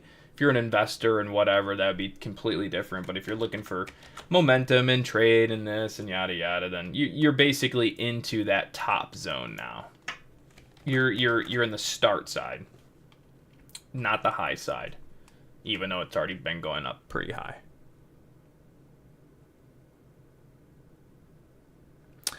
I've never taken a FINRA exam. I've been studying the series. I have been studying the Series 65 currently. I don't know. I'm kind of debating there might be a shift later in my life. I might go into kind of some more financial advising stuff, and I'm also kind of interested in I think it's called the CDMA, which is the crypto. Basically become an advisor too within the cryptocurrency space as well, because that's kind of a new thing, so that could obviously gain steam over the next however many years. So I'm kind of debating that. I don't know, not really sure. But I've already started studying for the Series 65 and my CMT. Still haven't passed that, but that's kind of on the back burners. I'm looking at some other things, but I'm going to complete that as well. I got to the first exam, second exam, kicked my butt. Not really. I mean, I did well, but not well enough, obviously. But yes, I think it's called CDMA. Has to do with digital cryptocurrency advising. Might get my Series 65. I don't know. It just kind of depends. If I want to do that, then obviously I don't know how I'd be able to work it with my company currently. I might be able to. I've kind of looked into it. If there's a way to work it with Boiler Room Trading, I'm not sure if I can or I can't. It's kind of one of those things. It's kind of like touchy subject, right? Advising, yet short-term analysis. Then again, I did read some rules that basically go on to say as long as we stick to kind of the analysis side of things, as opposed to deliberately, selecting individual stocks and things for people, then there's a way to arguably operate BRT while also being a financial advisor. But there's a very fine line there of keeping the two and two kind of separate and not commingling that, and that would become a challenge. So we'll see. I don't know. I might have to talk to some professionals there out that are above my pay grade in that space on that.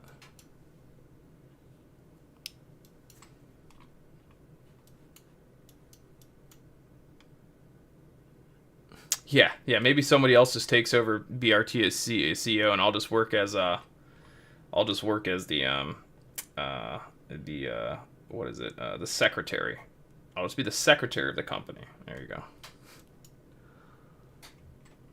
Yeah, I'll give over full ownership to Brandon. I'll just become a secretary and a little bystander. There we go. But then again, I mean, like, I don't really think it would be a problem, to be honest. I mean, that's kind of how things have shaped up. I mean, even meet Kevin, right? He's on YouTube. I think he did his financial advising license and does all sorts of stuff and courses and stocks and individual. So it's like he does it. Not that I'm saying just because he does it, I should be doing it, or that makes it okay or whatever, right? But again, there is a fine line between the two. So I do like that. It's pretty much the only thing that gets me going, right? It's like I love I've helped a bunch of friends and stuff as far as like finances go and getting them on the right path with a lot of things. So it's like I know I can, it's just a nice space, right? So I just get to take what I already like doing, expedite it a little bit further outside of the trading space, but we'll see. I can't say for sure. I mean, obviously, if I can operate both, I would hands down do it like in a heartbeat. So I'm going to talk to some people and see if it's okay if I do that, but I would really like to do that. Because again, there's a huge portion of the population that's never going to trade, shouldn't be trading. Most won't be able to trade successfully in the first place. So it's like that's a big population group that I am not benefiting from, but also not being able to help too. And so if there's a way that I could manage both, I would really love to do that. So if there's someone from the SEC or FINRA in here that would, like to give a helping hand and show a brother how that can be done, all ears.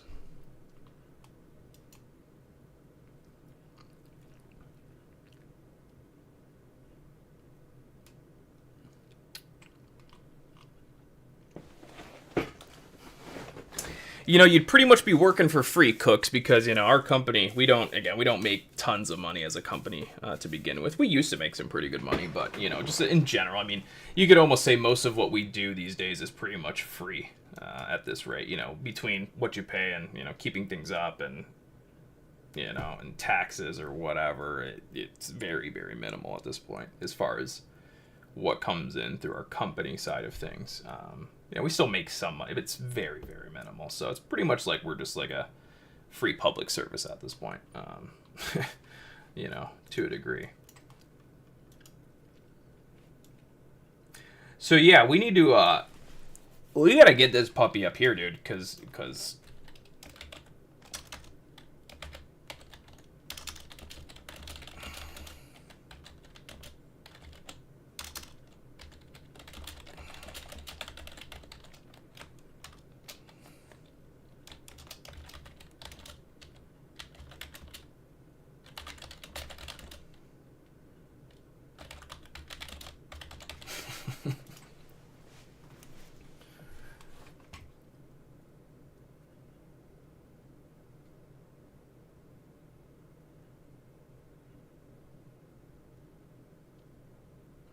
yeah, we run on a subscription service. I'm just saying that as far as what actually comes in, it's very, very minimal.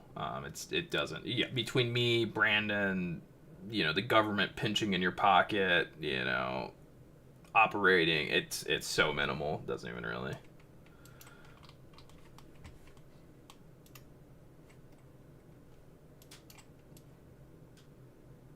Yeah. So aside from all that, let's get into I don't know what else. What else is there really to say? Let's get back to the market here. I'm probably gonna get a coffee in a second. Hey, we got the 64 people. That's crazy. The world is healing. The world is changing right in front of our eyes. It's a beautiful thing. Cheers, you guys. I really appreciate you guys tuning in, hanging out with me today. Try to do my best, be somewhat funny, entertaining, while simultaneously giving out targets for the market, which I think is in general really fun, cool thing to do. It's not the easiest thing to do by any means. But yeah, so again, looking at the market, it's same jam. Again, we're really still in the same setup that we were at 20 minutes ago, which is just that you have a little bit of a long move over da Fidi SMA, and they pretty much chopped this one around a little bit, but ultimately you can see it wasn't super clean. But here's your 1 minute trend, back test, bounce, break, roll, etc. 5 minute, here's the 5 minute, and so the 5 minutes been a little bit cleaner here. And again, this is kind of what happens when when there's more people watching something and you're showing something in real time. The more eyes you have on it, a lot of times the cleaner it won't be, to a degree, or the more, we already did this kind of jam a couple times a day, so it can get a little less reliable at times. But again, a lot of times the more people you have watching something, the more people you have trying to do something, a little bit less effective it can be, and that happens, right? So, yeah, we're really just going to be looking for the next break or continuation leading into Powell. So it's 1 o'clock. I'm going to go refill up on some coffee, and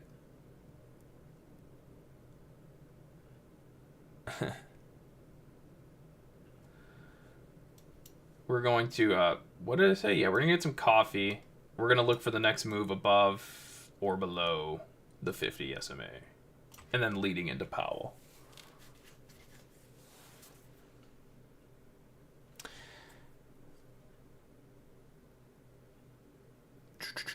And I'll be right back. Don't go nowhere. Just gonna put a little "be back soon" sign on, and I'll be back in a jiffy.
All right.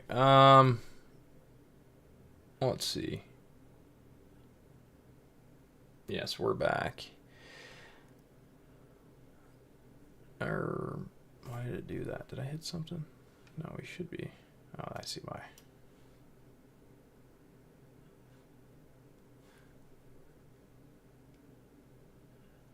Yeah.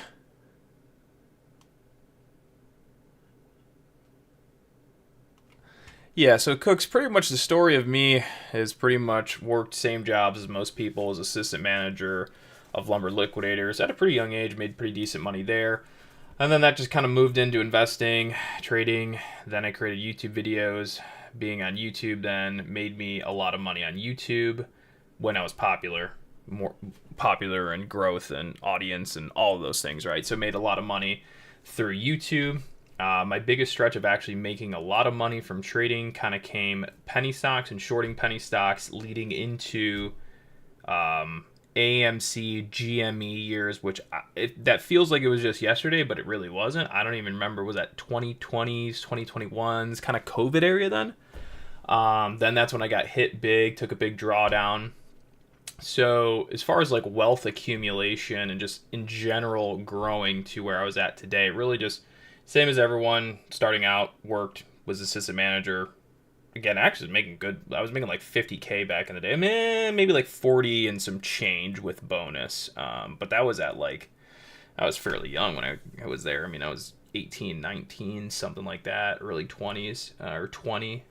And then that is when I transitioned, kind of worked on YouTube, leading into the trading, investing stuff. YouTube grew enough to the point where, I mean, I've made about $260,000 on YouTube over the course I've been doing it, most of which came from the earlier years. So I made a lot of money on YouTube. Then that rolled into sponsorship deals. When I say sponsorship, it was more like advertising and marketing stuff. So then I made a lot of royalties from trading. What's the company? It's on the tip of my tongue. Trade Ideas. So I even still get paid royalties from them today. So then that kind of happened, and then that all led into being able to fund trading more, and then leading into the AMC GME stuff. That's when I hit my biggest P&L years. Then I got basically kicked in the nutsack during that because I was a short seller. So that's where my biggest losses came from. And then, of course, obviously boardroom trading added to that. After getting my teeth kicked in during the AMC GME saga, I kind of had a moment. I'm like, if I keep this up, then I could really screw myself. And then that's where I took a lot of that money, diversified that into real estate, so that I could create, some sort of long-term stability, rental diversification income in that regard, outside of like 401k, traditional Roth, things like that. So now that's where I also generate a decent amount of cash flow a year at this rate.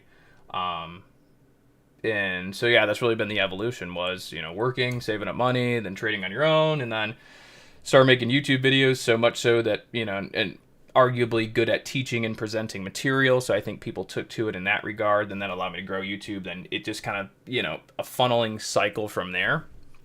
But it's all thanks to the internet. That's really how I grew, it's all thanks to the internet and, being able to present material the way I did. And so really it's a big thank you to YouTube and, allowing me to grow to at least the level that I did. And that allowed, the royalties to come in.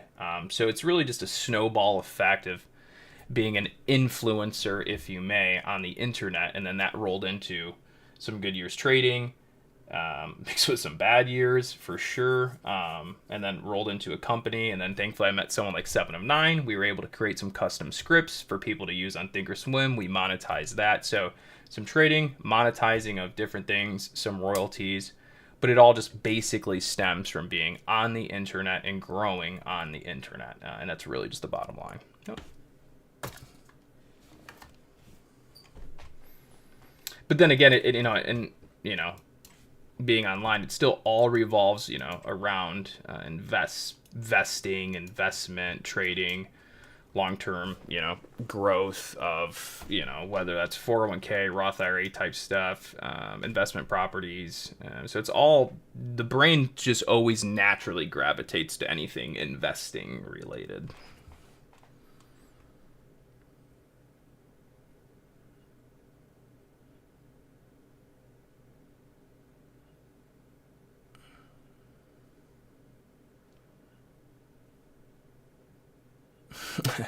I can't even. I remember penny stocks and SPACs. It's hard to even remember that because it's just like it was comical. It was like every other day a new SPAC thing, and it was like the new way of pumping stuff. It was crazy.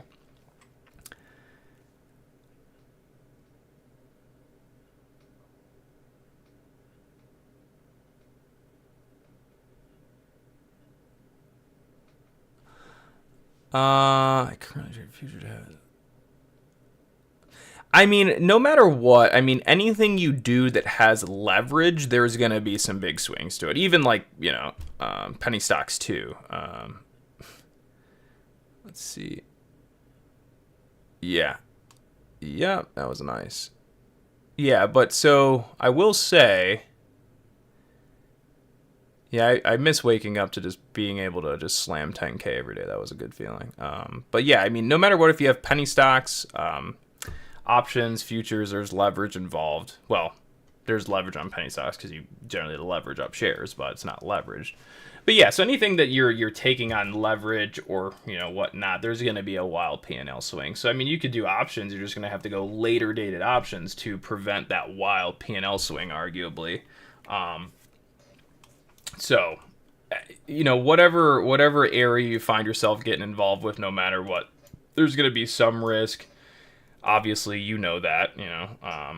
I can't say that futures are going to be less volatile, less risky than options. I mean, you could be trading 0 DTs and those be risky, right? So there's benefits to trading futures as far as no PDT, a little bit of a lower tax bracket there. Bottom line, really, the key to even making $1 is being on the right side of a move. So whether you're trading futures or options or this or that, bottom line is you have to be able to pick the right direction of something, or else you're just not even going to make money, really, is what's going to happen. So no matter what you involve yourself with, if you have a good idea of what's going to take place, some degree of risk management, things like that, you can make money. Again, the market is basically designed for you not to make money. That's why, again, over the long run, it's hard for most people to generate money. And I'm a victim or, prime example of that myself, right? I've had series of making lots of money and then series of losing a lot of money. And so it's over the long term, it does become a very challenging thing to do, especially when, strategies and things come and go. And that was part of it, right? I had really simple, easy strategy, worked really well. And then when it didn't work, right? And, and that's where I took on most of my losses, was kind of fighting the inevitable of what wasn't working. And so it's just, again, things come and go like that. So again, it's not necessarily what you pick. You have to find out what fits you, though. Because for some, like the futures and it moves in points, some people don't like the way that it moves. Some people just like the way equities move. Again, you got to pick and choose what you like. And I couldn't really, do that for you. The easiest thing to say would be less leverage is always the key to a more calm, relaxed mindset during trading, or whatever to you doesn't feel like you're leveraging a lot is maybe a better way to say it. Yeah, Don, and even, Semper would probably back that up a little bit as far as the teaching thing goes. Brandon, too, would kind of back it up in the sense that they would call me the 9 life path as far as like the whole numerology, astrology things go. I'm not going to get way into that by any means, but apparently they say that those with the 9 LP are good at reverse engineering and data and things like that, which may lead into, that may be a reason why we can say that I figure out a lot of these different approaches and strategies and things that end up working in the market pretty well. And that's kind of like the superpower of my brain, is being able to reverse engineer, whether you call it complex stuff, and then break it down in a way that people do actually understand. Maybe, again, that's kind of why. And so, yeah, I mean, great at teaching in that respect. Find out a lot of different nuances of the market that way, too.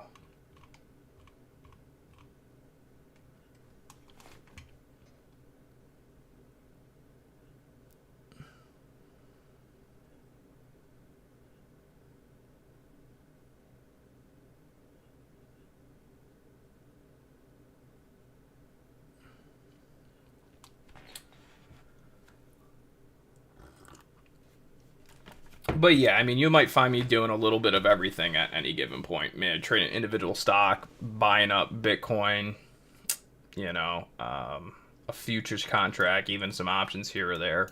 And again, that's just because I've played around in every single field to the point where I'm kind of comfortable to a degree with every single one of those. So if I decide to put on some risk in any one of those accounts, I never really. And again, I don't by any means trade nowhere near aggressive or the way I used to. I'm pretty chill, pretty relaxed these days. And most of what I do now, again, is just provide analysis for other people trading. I'll do my trades here or there, but most of what I do is just kind of tell people what I think is going to happen, and by some magical means, it quite oftentimes happens and comes true.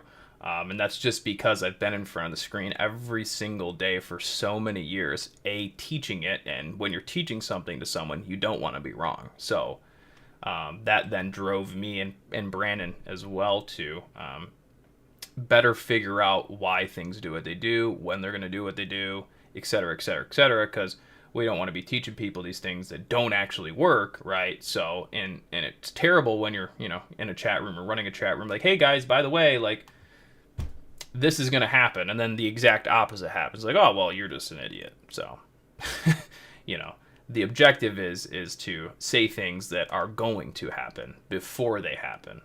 Objectively, that's what we like to see. Now, we are reactionary to what's going on in the market, but ideally we want to be reactive and then also proactive or providing foresight. So yeah, that's why, again, when you go across my Twitter page, right, literally I try to make my Twitter page basically a before and after picture kind of timeline of what's going to happen, then hopefully it happens. And it's not always the case, but I would say, I don't know, Semper will probably back it up since he's in here in the chat, but I would say, without sounding like an egotistical asshole, I would say a lot of what we say is going to happen comes true before.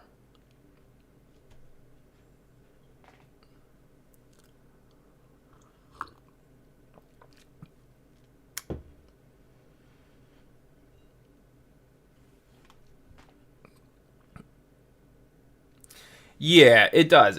And I would say too, when you zoom in too much, you can either forget about the kind of bigger trend at hand, or you could start mixing too many different strategies, right? So you may see me go through a lot of this stuff all in real time, and it's simply just kind of picking and choosing what I think is relevant in the market for the moment, which could be a handful of different things. Like earlier when we're looking bearish in the morning, and then back to bullish, and then back to bearish, and then, the targets of all of those. I mean, we used, again, like today for the analysis, we used a 30-minute 50 SMA trend. Then we used a Fibonacci at one point.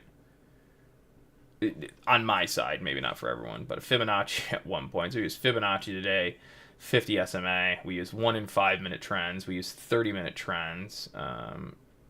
Then we went back to using the 50 SMA. Then we went back to a 1 and a 5 minute trend, and then back to the 50 SMA, and then back to a 1 and a 5 minute trend. So like the amount of times we transitioned approaches and strategies throughout this day to navigate price action was like, I don't even know, maybe like, well, it had been like 5 times, 6 times. Right, so we kind of have like an ever-evolving trading approach and strategy throughout the day that was evolving 5 or 6 times, right? And that's how I and maybe Brandon and some others, in our chat room, were able to kind of figure out the way these things would move in real time. So it wasn't simply going, I got this level here, I got this level here, and we got support and resistance. No, not even close. Though that does work to a degree, that was far from what we were looking at today. Yeah, you need a lot of screen time to be able to flip-flop like that. So, again, not here to say that I'm by all means the best trader in the world. Definitely not the best trader in the world. But as far as the things that we were able to look at, see in real time, teach, preach, I mean, these are very, very valuable, valid tools and things that work. And it's also having a lot of that screen time and being able to sit in the immediate, watch things develop, know a thing or two that you can navigate it a little bit better. But again, as a new trader, someone just beginning, it's going to be very, very challenging. I could foresee someone like today, right? Today it's Powell and it's interest rates, and they see this whole market going down. So they think, right, it has to stay down, right? And even I was looking for a little bit of a pop to maybe a roll sell in the beginning. But the rules basically say, for me, it's like if we don't hold the 1 and the 5 minute, then the trend continues. So I was first initially looking for a back test to about here today, and then once we got through here, then the targets became way higher because that's just what the rules say. Even though the whole time Brandon was like, shit, I'm looking all the way up. So his trade was, I'm going up the whole time. Mine was down, a little up, then here I'll go full up, and then back to short. So kind of a mixture of things there.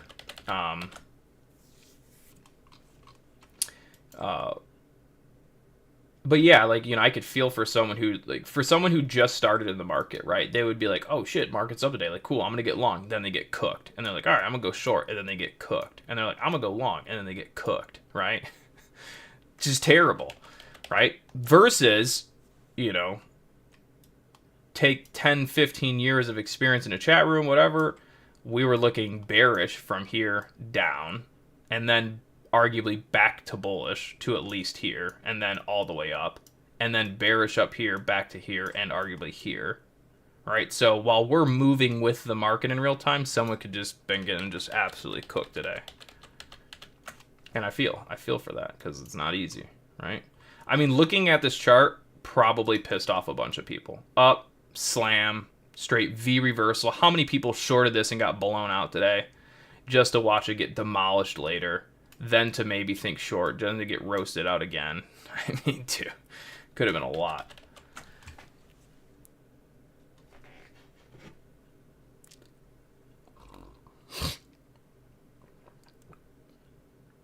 Yeah, and we're a pretty small family. I mean, our group is like, I mean, it's a handful of like 50 people a day, you know. So, yeah, we usually like have anywhere from like 50 people online with us in the morning. You know, and over the years, I mean, if we, you know, kind of grow again, you know, more so than, yeah, maybe that'll change. But, you know, even if it's no big deal. I mean, I love looking at these charts. I love knowing all this stuff. I mean, there really nothing makes me feel better than predicting something before it happens. And then also providing that to people before it happens. Because again, predicting the market is supposed to be extremely hard. It's something that most people in the world cannot do. So then being able to then do that and then provide that as a service to people is a service that basically most people in the world cannot do. So it makes me feel proud in that regard that I've spent enough time looking at these things and knowing some different market situations where things can happen before they happen, because to do that in the stock market alone is challenging. And most people, again, you're basically not supposed to be able to do it, right? So when you can at least do it to some degree, it feels really good, and I'm glad I can provide that to other people. And it sounds kind of, it is, excuse me. It's not the most humble thing I've ever said in my life, but, you know, it's in my mind when I'm going through these things, like, that's what I think. I'm like, I want to be able to provide that to people. I want to be able to do that. And so I basically, you know, drove myself to the death, sitting in a hot baking office with computer screens for, you know, a good 10 years of my life. So, yeah.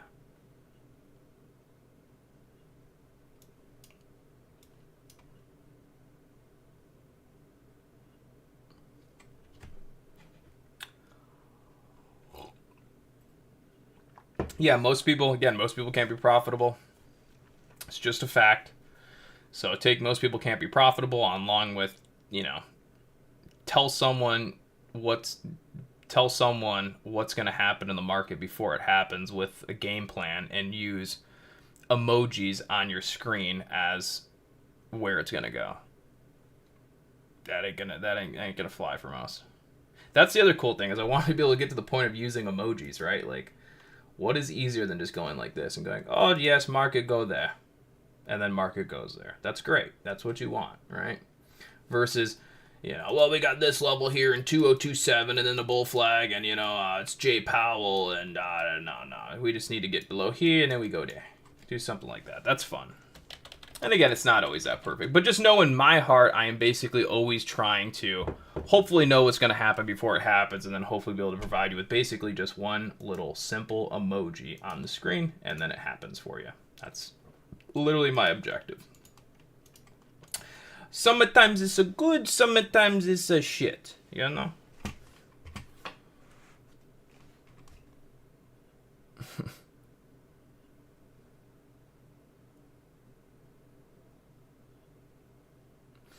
Yeah, so that's the other thing too is I wonder, it's like, but then again, it's like there's not, in order for the market to actually do that, it's like there's gotta be some people moving the market behind the scene. I mean, I can't do it by myself, right? And again, our group is only 50 people, so it's like, is our group really moving? So that's the other thing I do wonder. I'm like, is it because I give out these targets that the market does that? But then it's like, is 50 people really, making the largest globally traded ETF in the world do that? Maybe if there was a high profile individual in there with bajillions of dollars, I don't know, right? But so that's the other things I do ask myself.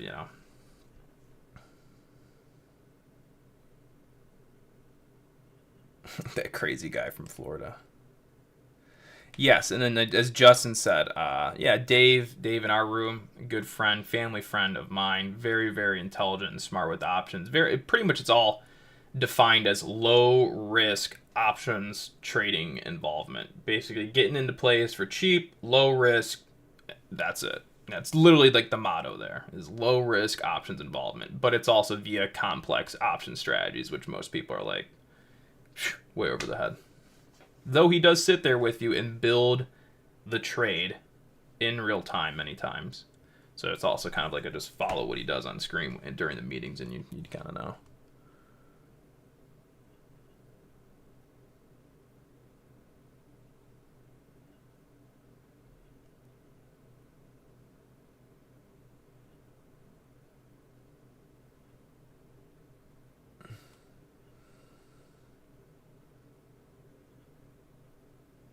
Yeah, exactly. Like no matter how, you always, and that's the thing too, is like no matter how accurate you can be, you're always going to be wrong to a degree. Like just like today, I was wrong, right? I was like, yeah, guys, we're going to look for this long back to like right about here, and then we're going to look for a little bit of a roll because that would be the rules of the 1 and the 5 minute, and then vice versa, the rules of the 1 and the 5 minute, which is if doesn't hold resistance, then it just squeezes, which is kind of always the jam. A lot of times, like usually spots where things can roll are also the spots where they can squeeze. We always talk about that. Or kind of like your sell targets usually are bounces, right? Or your long targets are usually tops. So, but anyways, yeah, so that's that. All right, let's move back on over to wherever we're at. Were we here? Something? Yeah, so, wait, that's weird. I guess, yeah. SPX. There's a lot going on there. Remove drawings. Hey, 69, my favorite number.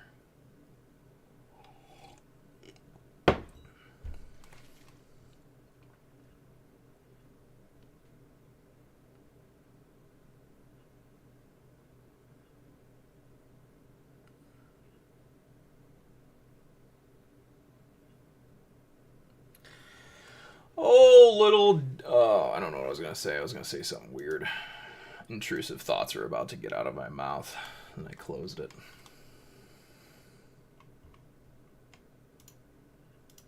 Speaking of, I always kind of forget about this whole thing. So we got the FOM Sizzle McDrizzle coming up.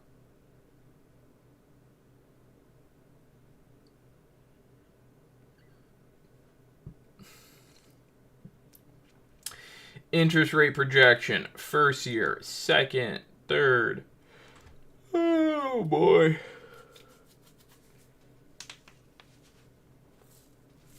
So yeah, we got two. The initial knee jerker Magooster McGee, and then we got Mr. J Pow Daddy McZaddy at 230. Cough twice for market dump. Shift high for market pump. You know the rules. You know the rules.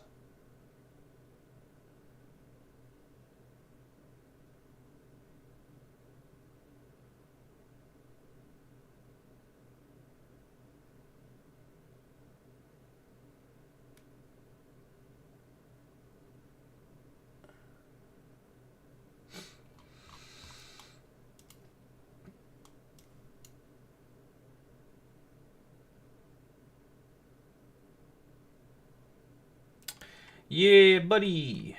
Again, I'm just going to sit here and just basically hang out, do nothing till it's time. A good old NVIDIA grinding it back up.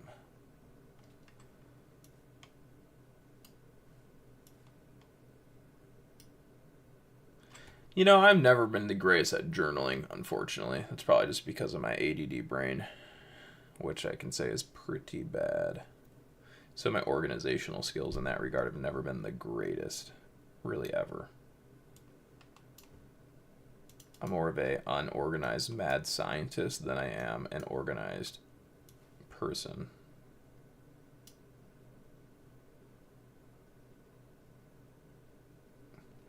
I'm the kind of person that's like walks in my house and it's like, I'll put my wallet.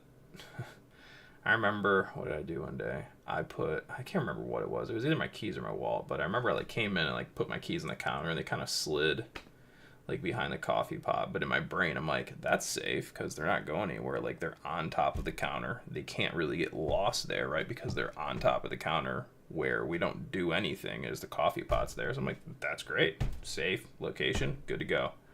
Sure enough, couldn't find those keys for a hot minute. I'm like, where the fuck are those keys? And then, of course, you know, strolling, I'm walking, I'm like, look behind the crack of the coffee pot on the counter. I'm like, oh, here are my keys.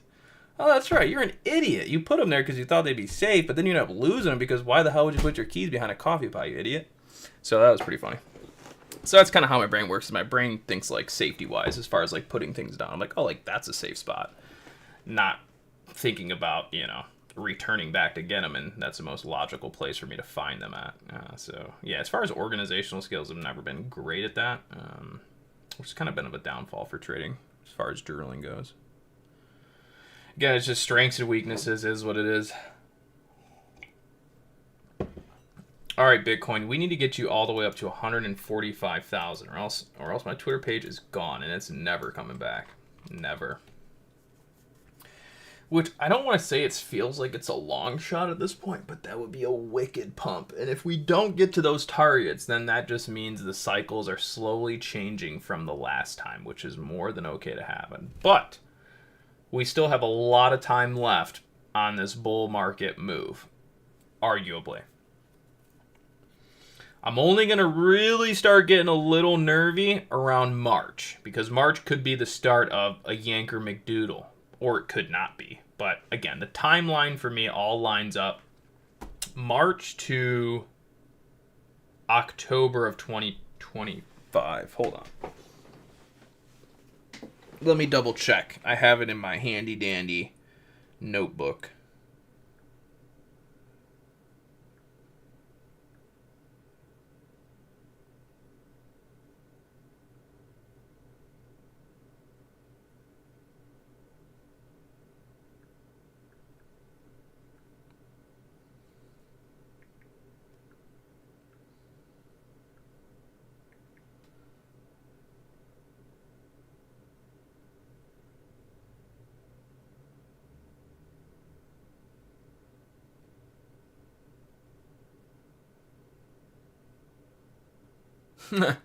Yeah, exactly. Or like Semper just said, your glasses aren't ahead. I did it the other day with my phone. I was looking for my phone, which sometimes I put in my right back pocket, but like never my back left pocket. So I thought I left it in the car, and as I was walking out of the house, I'm like, I can't find my phone. Honey, do you see my phone? She's like, I don't know.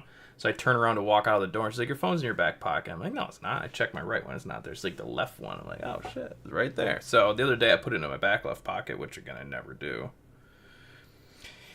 But let's get into this whole Bitcoin McJingle. Bitcoin off the daily McSkittler. Alright. Oh, please tell me this didn't delete off my charts. It did. That's lame. Lame. Yeah, so let's see. What do we got? That's the weekly. Bing, bang, boom.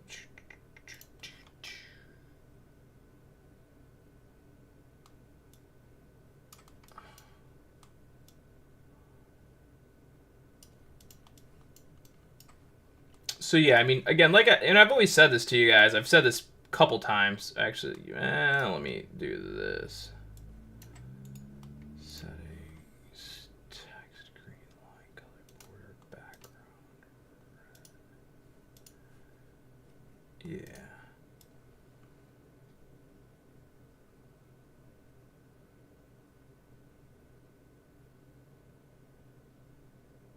Actually, I might have made a mistake. Oh, no. I'm like, some don't seem right. I made a mistake. No wonder why. I'm like, durr. Yeah, so we are.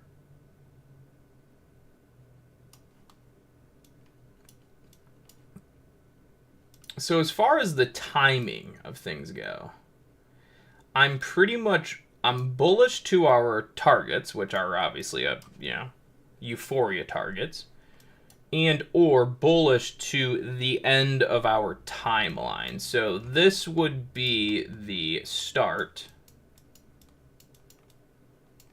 which is terrible start. I should redo that. I could definitely do that a little nicer. So this down here we're going to call the start. It seems like I spelled that wrong. It's one of those times that you spell something but it just doesn't say start. Anyways. And then this, which is really anywhere from this to there. And this is irrelevant of pricing, but it's really, again, as far as the timing goes, would be here. And then that would be the end. So as far as the time goes, again, we started and we're coming into the end here.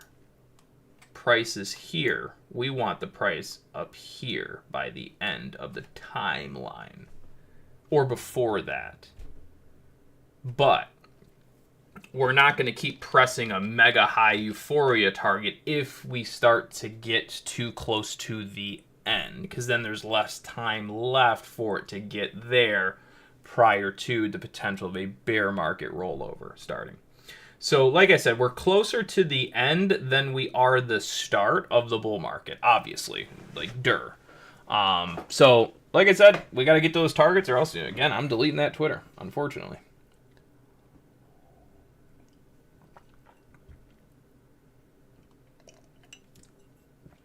And because, again, you live by the pickle, you die by the pickle.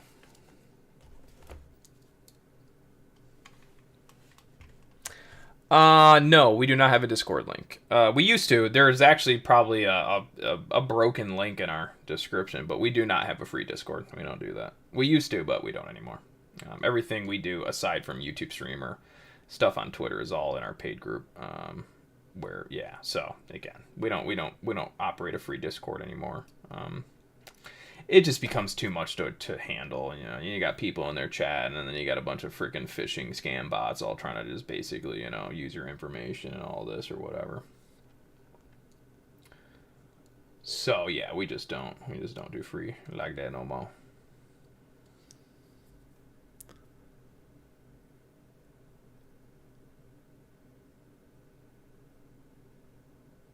Yeah, again, we'll see. Again, I'm just trying my best to follow my rules, follow my approach, and not get too overwhelmed with what's going on exactly in the immediate and everything that other people are saying. I'm just following things I know work until they don't work, right? As the story goes.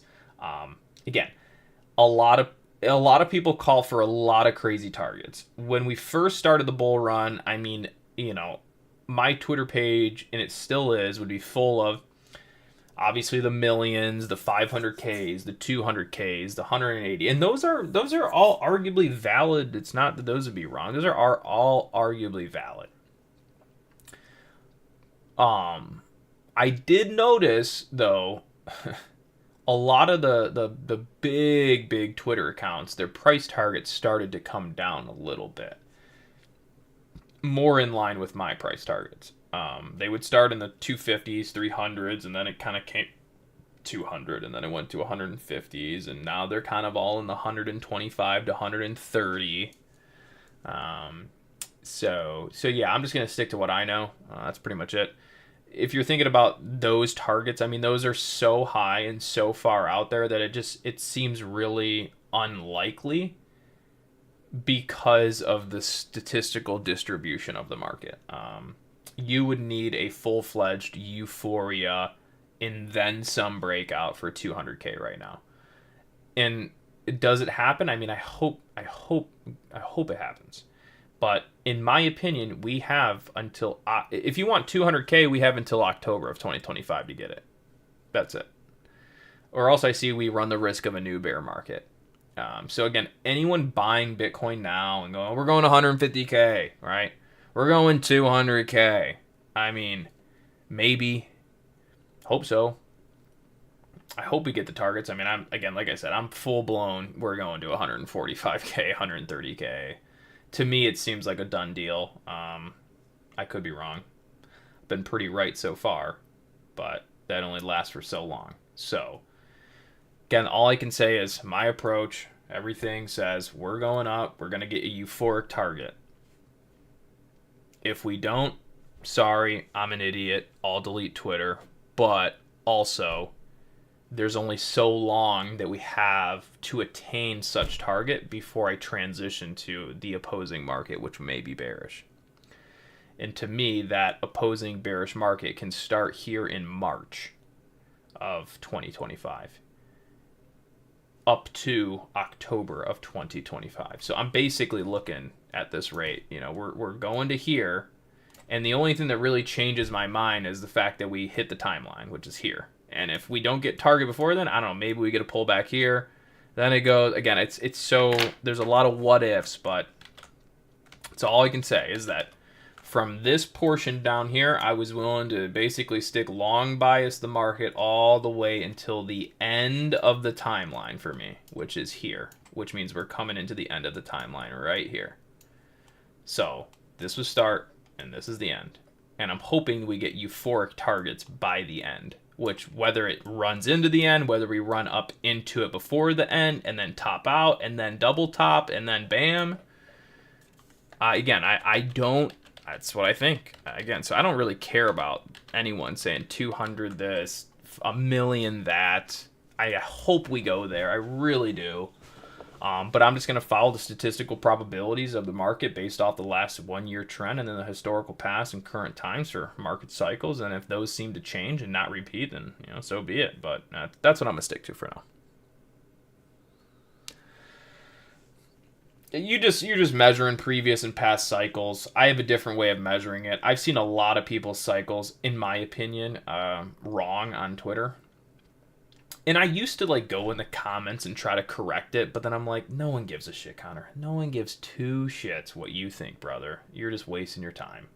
And it's kind of unfortunate because essentially they're getting a ton of misinformation. And a lot of those posts are going to get out to, 100,000, 400,000 people. So 400,000 people misinformed. I'm going to go in the comments, hey, by the way, this is wrong. And this is why it should be this way. And this is how the cycle timeline adds up. And this would be the more accurate way. But then I'm like, oh, again, no one gives a shit what you think. And then Twitter is going to suppress your comments. So it's only going to get to 20 people anyways and not the 400,000. So you're really just doing no one any favors, but, really just looking like an asshole.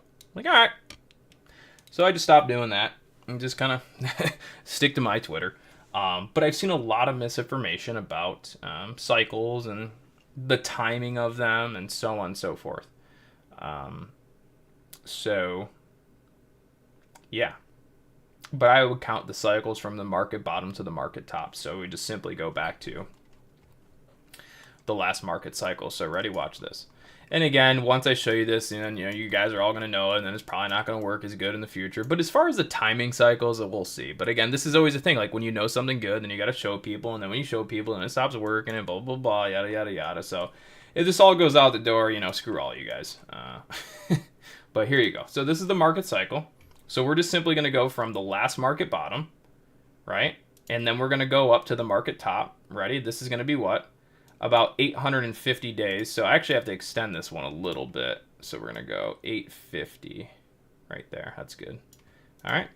So from the last market bottom to the first pullback was 854 days. So from the last market bottom to where we're currently at, we're at, what are we at day-wise? We're at 756. So maybe another 100 days on that move before we get into kind of the first zone of time. And then if we measure the last market cycle all the way out to its actual peak to here, and I'm going to change the color of this one to green. We're going to be at 1,057 days. So now you know why I have this. Oh, this is 1,000. 1,057, 1,000 is all about the same shit anyways, right? All same good jam. So we're going to move this to 1,057 right there. So from the last market bottom to the market top, pull back, then bounce, then double top, then crash the market, was anywhere from 857 days to 1,057. So that's my projection as far as the timing goes. So when I tell you guys that I would love to get our euphoria targets. We're also only got 100 days left. So basically 3 months of this bull move before maybe something like the past bull market cycle happens where we do a temporary top, right? Now, if we don't do something like 2020 and we just run the 10,057 day stretch, then we're going to be doing something like this past cycle. So now we're going to go to this cycle back here. 1 second. This one I have to zoom in a little bit more here, which I'm pretty sure is going to be here, Alt V. So this could be off by a little bit because I'm going to have to zoom out, and so it just might be off by a hair or so. But so now we're going to go the last cycle here. We're going to go from here to the market top right there, which, oh, sorry, I had to go to, come on, stupid thing. So this one, I might be off by a little bit, but ultimately the last market cycle here from market low to market peak, 10,043 days. If I moved it over one red week, it's 10,050 or 10,050, 1,050. So if we do a cycle like the 2017, 16s, 18s, and we run the full 1,050, then we're going to be looking October of 2025. If we do something similar to last cycle, we only got 90 days left before this thing shits the bed on people and they get all pissed off. If we repeat similar to both past 3 cycles or whatever, then we're going to 140, 150,000. So again, my looking at past cycles, it tells me we're going 130, 150,000. And if past cycles relate to futures cycles, then we got 90 days left to October 2025 before this thing shits the bed and pisses everyone off. And then arguably my short target of 43 to 50,000 is activated. So even if we run to 150,000, you still kind of have to be okay with watching it fall all the way down to $50,000. If you want to hodl, my name is hodl, you know. So like what's that guy's name from you guys know, that famous show with dragons and Jon Snow, and then that one guy in there, his name was Hodl. My name is Hodl. You know? Hodor, my Bitcoin. So that is like the full scope of Bitcoin. So I really hope it happens that way because that would be sick. But that's pretty much it. So we're much closer to the end than we are the start, my friends. So,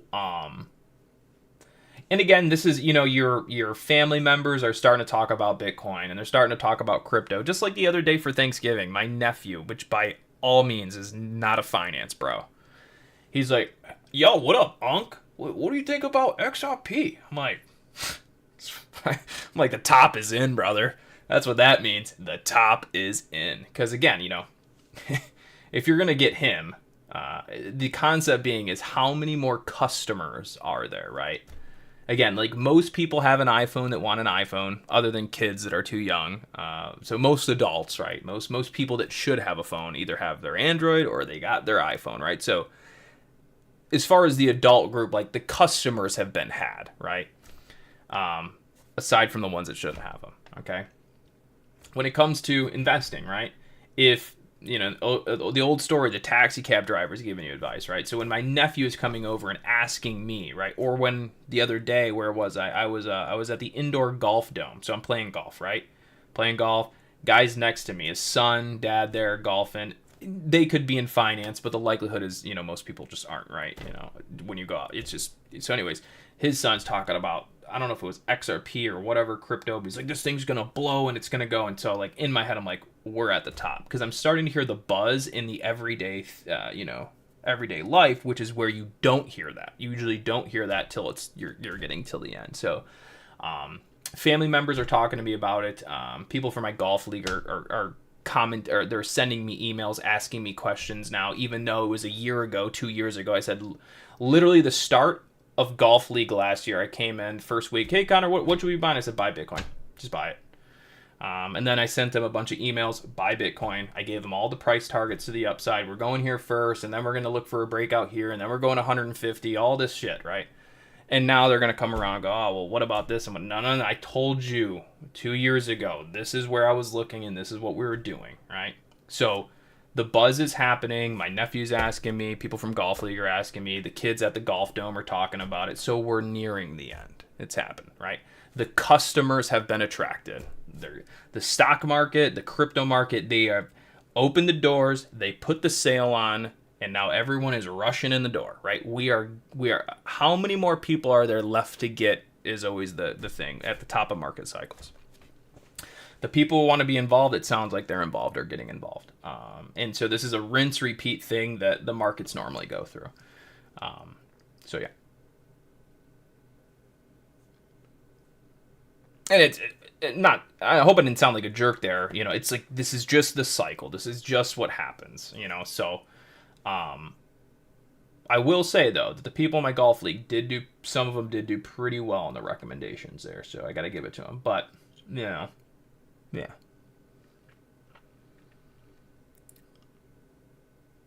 Yeah, so it's you know, there's always been the story. It's a shoe shine boy giving stock tips. It's a taxi driver telling you what stock to buy when you get into his taxi cab. So it's the same thing. When I go to the Golf Dome and I'm hitting golf balls, right, and the kid next to me is talking about crypto, I'm like, okay, well. How many more people are there to get? Then my nephew is talking to me about it, right? And then, you know, everyone in the golf league is now interested. You're not interested when it's dirt cheap, down, ready to boom, but now that you fear you're never going to be able to buy it again in your life, yeah, we're probably getting close to top. So I got us out, like I said, till March 2025, October 2025.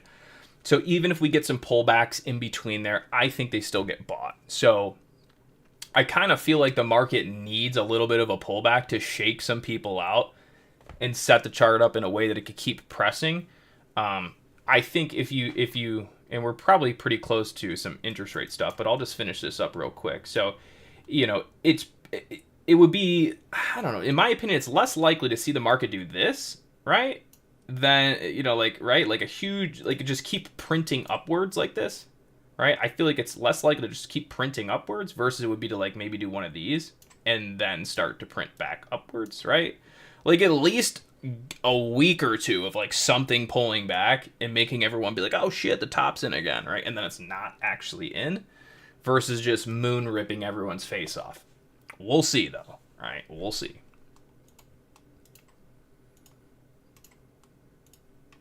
All right, and actually, let me check Discord. I wonder if Brandon might be on. No, he's not. Maybe he is. I don't know. Did I message him? I think I did. I don't know. Maybe he's going to be on. Maybe he's not. But again, it'd be the first time trying that dual streaming thing. It'd be a little bit of a challenge. All right.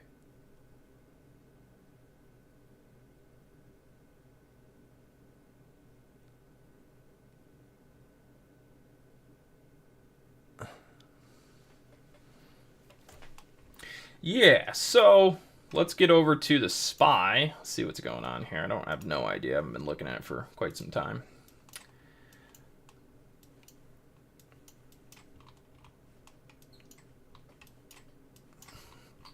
A little bit of a 30-minute VWAP slapper there.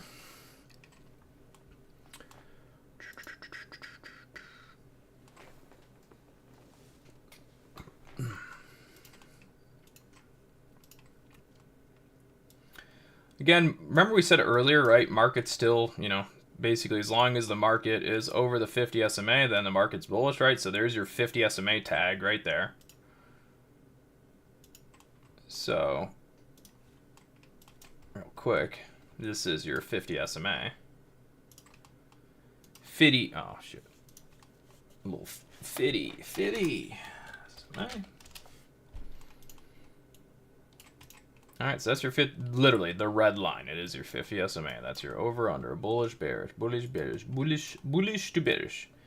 But mainly you're supposed to look at the SPX, but you know, most people look at SPY, so why not? But same thing with SPX. You're going to see here, we have broken over the 50. So right now the market is currently on the long side of the trend. Where is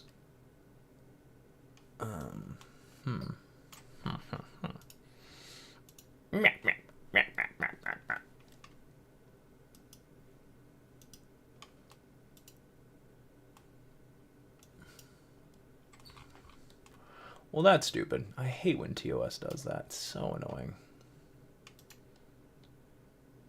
I don't know. Oh, maybe I could just do this. New news, live. There we go.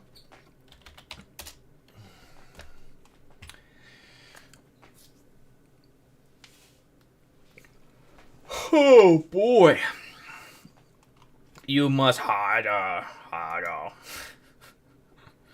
That's good stuff. Good stuff. Oh, this guy. Yep, no retrace there. How about the 30? 30 dead. 2, 3, 4. Starting.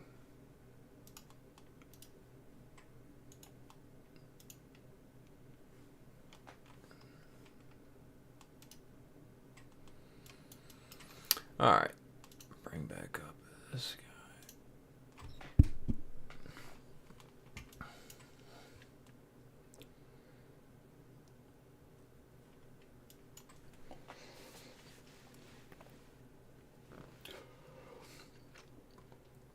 Yeah, just an FYI, guys. Leading into this interest rate stuff and Jerome Powell talk, it's Jerome Zaddy. It's our Zaddy of the market, Daddy Zaddy.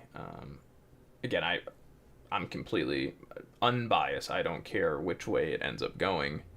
I just always look at the 50 SMA as a direction point. All right, so we're breaking below the 50 SMA. Cool.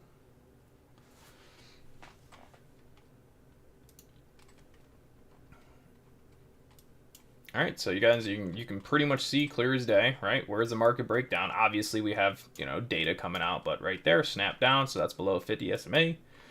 Again, it's just the first 1 minute. I don't even know what's happened. Fed cut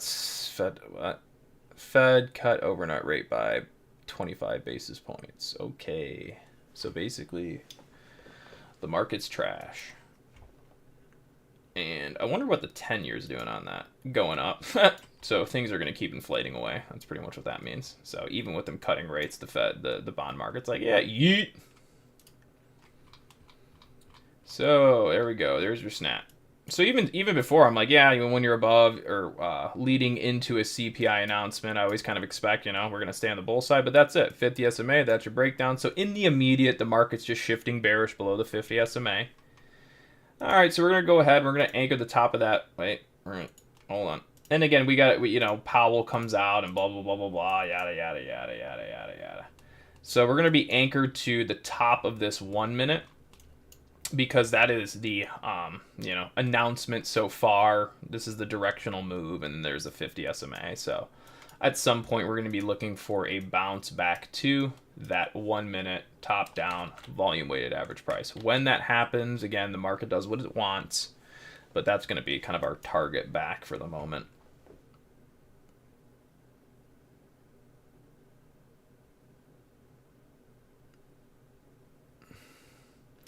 So you're saying it popped up to the 5 minute, right? Because you're talking about 5 minute. Yeah, it popped up to the 5 minute, stayed below.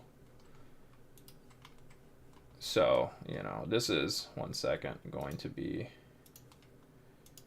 well, I was going to put a target there.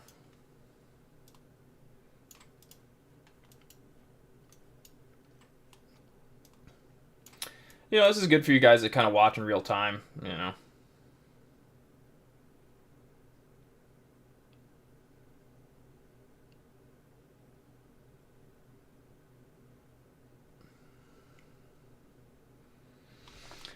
All right, what about the VIX? Where's the VIX? So the VIX is, how are you doing?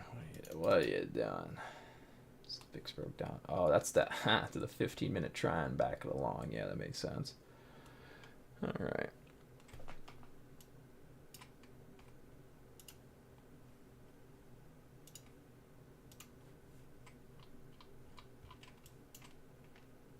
Nicely done, folks. Nicely done. Still haven't even gotten the target, but again, like I said, this is a VWAP chase down, chase back strategy. Again, normally off data, one of the most common things you're going to see is you're going to see them reset a 1 minute trend.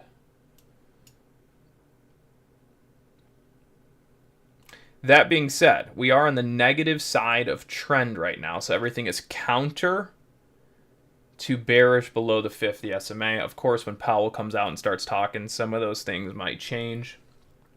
I should probably add, too, on the screen, your teddy bear, right? Because once you're below, it's a bearish market.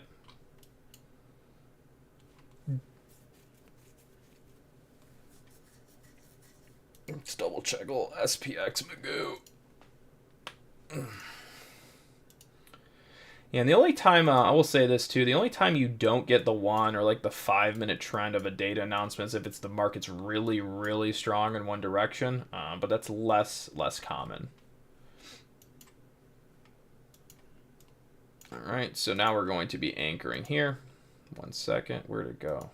I don't know why it's not there. All right. And now this will become a target on the micro scale back up right there.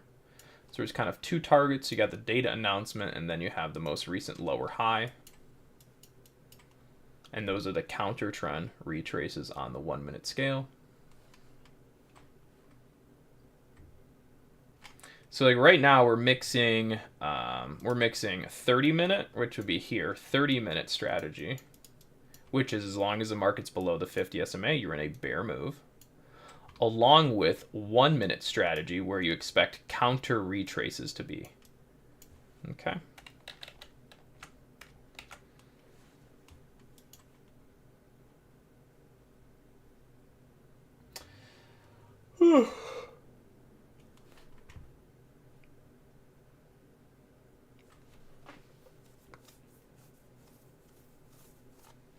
You know, there could be something there. There could be some edge there using Equio Volume to anchor to, but that's just because I just never did that. Never thought of doing that. I just kind of have my own approach. Over under 50 SMA, bull bear trend, previous data announcement, along with 1 minute volume weighted average prices. So I hope everyone's clear that the market is simply in a bear market, right? Because we're below the 50 SMA, and those two targets that we have on screen are counter retrace to bearish, right? So as long as we're below those, market's still bearish. I don't control everything. And there you have it. Market's down. And what do we have? Again, market. It's pretty simple, right? I mean, you can see it's clear as day. Ready? Oh, sorry. Wrong thing. I'll delete these off and just re-add them. It'll take me 2 seconds. But again, so you guys see where the market broke down? Again, right at the 50 SMA. So the market will be bearish as long as it's below the 50 SMA. Go into a 1 and a 5 minute. And we are anchored here. And we are anchored here. And we are chasing the price action of the market down. And these are counter trend retrace targets for the 1 minute bearish trend that's happening as we break down the 50 SMA. It could be a little confusing when I do it because I'm like, hey, these are kind of the targets, which they always are, right? So you're in a bearish move and your target retraces would be up. So it's kind of counterintuitive and to some degree. I could say these are your short entries, but you know, you can have situations like this where the market just drains out, right?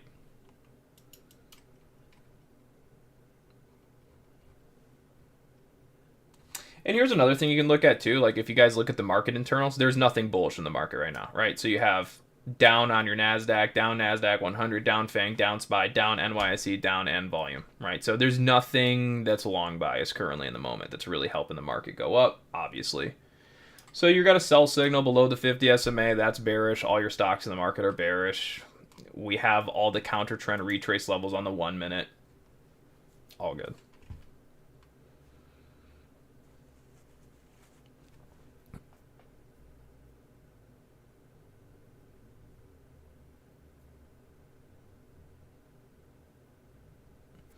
I do look at the pre-market stuff, but pre-market data, pre-market 50 SMAs. But again, your big shift point for a lot of stuff is going to come on the open, high, low, close. Again, these are still targets. And remember, it's when the market wants to retrace, which sounds dumb saying it, but when it wants to retrace, it's going to go and attack those levels most likely. And when I say most likely, the only time it doesn't is it creates a false shelf, right? So like this one here didn't go all the way back to that 1 minute target, which is completely fine. You almost don't expect it to happen right away like that. Only if obviously the sell move was not legit. So put it this way. The reason we're anchored here now too is because everyone who bought this dip stopped out. So now we're tracking that down, right? So this would become a target prior to the actual announcement volume weighted average price. And even right here, everyone tried to kind of buy this candle and it kind of went green for a second and then dropped out. So we know there's a group of long bias traders in this candle that obviously if we go lower, they got washed. And, you know, hopefully I didn't confuse people with saying like this is the target and that's the target. I mean, it's like those are the counter trend targets for the bearish move that's happening, right? So just know if we're below the 50 SMA, which again is right here, 50 SMA, the market's bearish and we're deploying bearish tactics, which is anchoring top down, counter retrace sell until what? Until the market is over the 50 SMA, which would be here. And that is why, for those that have been on the stream or watching the stream, that's why we have a bull for over, right? And we have a teddy bear for below. Are we on the upside or the downside? We're on the downside of that level, so we're on the bear side. And these are all 1 minute bearish tactics down. 1 minute bearish tactics down also mean counter long retrace targets up. So when the market wants to squeeze everyone that's chased this move down, we're going to go knocking on the doors of a lot of those levels. Obviously, you guys can see the market's blowing up here, the VIX. So the VIX is obviously blowing up, market's going down. We've broken out the 50 SMA weekly, so we should go to the daily here, which we talked about in the private stream today. So for those that are in the stream right now that have been in the in today's chat, you guys remember we talked about, yeah, if we break out the daily or if we break out the weekly, we'll see the VIX go to about 1685. So 1685 right now is our volatility target for the time being, give or take. Obviously, with continued selling on this day, VIX would obviously go up, but about 1685 is going to be our volatility index target as well. Just an FYI. Side note there.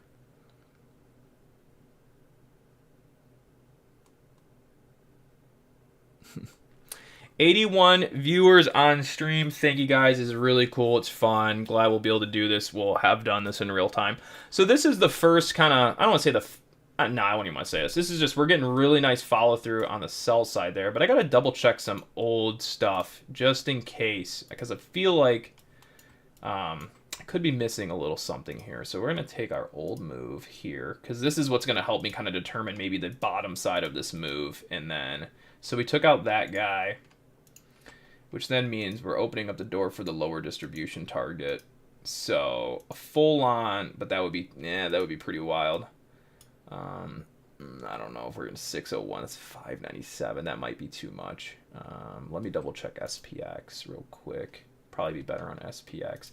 Again, a lot of times we'll target lower distribution. So again, we might even see SPX on this move down to like 5,995. We'll see. Sometimes it plays nice like that. Sometimes it doesn't. The whole logic here is you can see that the market went into a buy signal here, right? Above the 50, hold the 50, and the volume weighted average price of that buy signal comes in here. Hence the bounce here, the bounce here, the bounce here, and then we broke it, which a lot of times can allow the market to go to the lower distribution. So we're looking at maybe a move down to 5,99528 with follow through. Again, I don't want to make too many assumptions here, but again, it's a pretty common thing. It's hard to do because you really need some selling pressure to do it. Today, we're getting some selling pressure that might be able to do it. But this is a trade target concept we use, and it doesn't come around very often. It's only based off of, again, this here was an old buy signal in the support volume trend. not SMA. Volume trend support is the green line. So the old buy signal that rallied the market up to here has support here, here, here, and now it's broken. When that happens, obviously you've taken out the shelf, and a lot of times you can go to that lower distribution. Pretty common. I wouldn't say it's it's not one of my concepts that plays perfectly, but when it does happen, people are kind of mind blown because how did you know that? It's well, I mean, if you've only been tracking it for a month and a half now, eventually it's going to work, right? So, anyways, that's something we kind of consider and look at too. All right, so then side note too, that does become a back test level, so that's something else to think about. Become a back test. Let's get back into SPY. Go back here. I know this is a lot to take in because I'm showing you multiple strategies in one, but again, this is how you figure out a lot of things. We're actually on the 1 minute. You can see we're actually on the 1 minute lower distribution. So it'd be kind of funny if we did a bounce here because it would be the 1 minute lower distribution support here. And we know some longs got stopped out on this candle here. So this would really be the first counter retrace target in this sequence on the 1 minute. Right there. So then this would basically go as follows. These are all that would be right there, your first counter retrace. And the only reason I'm saying that is because I know this candle went green. So then people got stopped out of it. So it's just the logic that I use. It's kind of hard to explain, but all right. So you can see how this here. 1 second. Yeah, you can see how right here would no longer be the target for the moment in the micro because we stopped everyone out here. So a lot of times this is going to be that next level where they pop it to and then roll it to. Obviously, when it wants to reverse, it can reverse and it can bounce and it can do all those things. But until it happens, it hasn't happened. And now this right here would be that lower high level on the 1 minute because we know people got long there and then stopped out, right? So right now we're dealing with this level. And you can only activate this target once you get over that. Again, this is very finite stuff. Some of you will want to use this, some may not. Again, it's just a lot of things that I'll track and look at.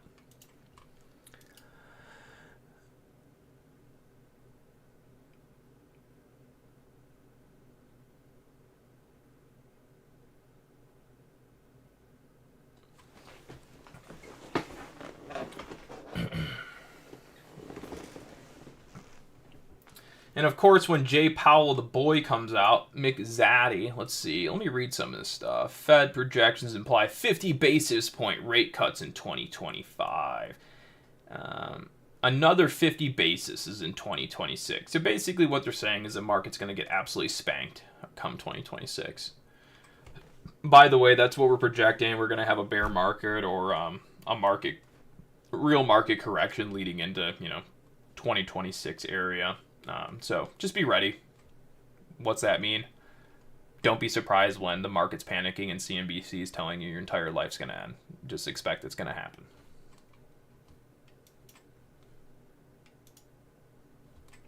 Alrighty. So again, you see how we use that 1 minute, that last little, now we would do this. Now it would go to here, right? So now it's there. So now the new counter retrace / lower high for continuation of this move down is now about right. Well, I could just use it. I don't have to map it off, but because these are going to change, but it'd be right here. So if someone came in and bought this low, they could literally, just get popped right to here. And if the market wants to stay bearish, it'll lower high again, right? Let's go over to SPX. Again, that target down for the full flush.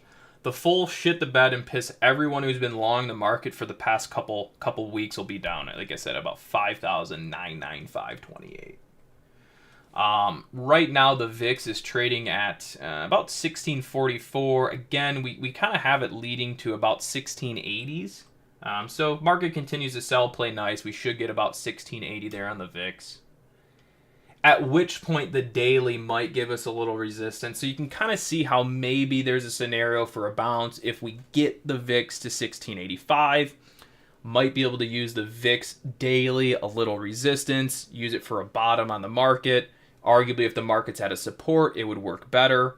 So those are some things that you can think about, or you don't have to think about them.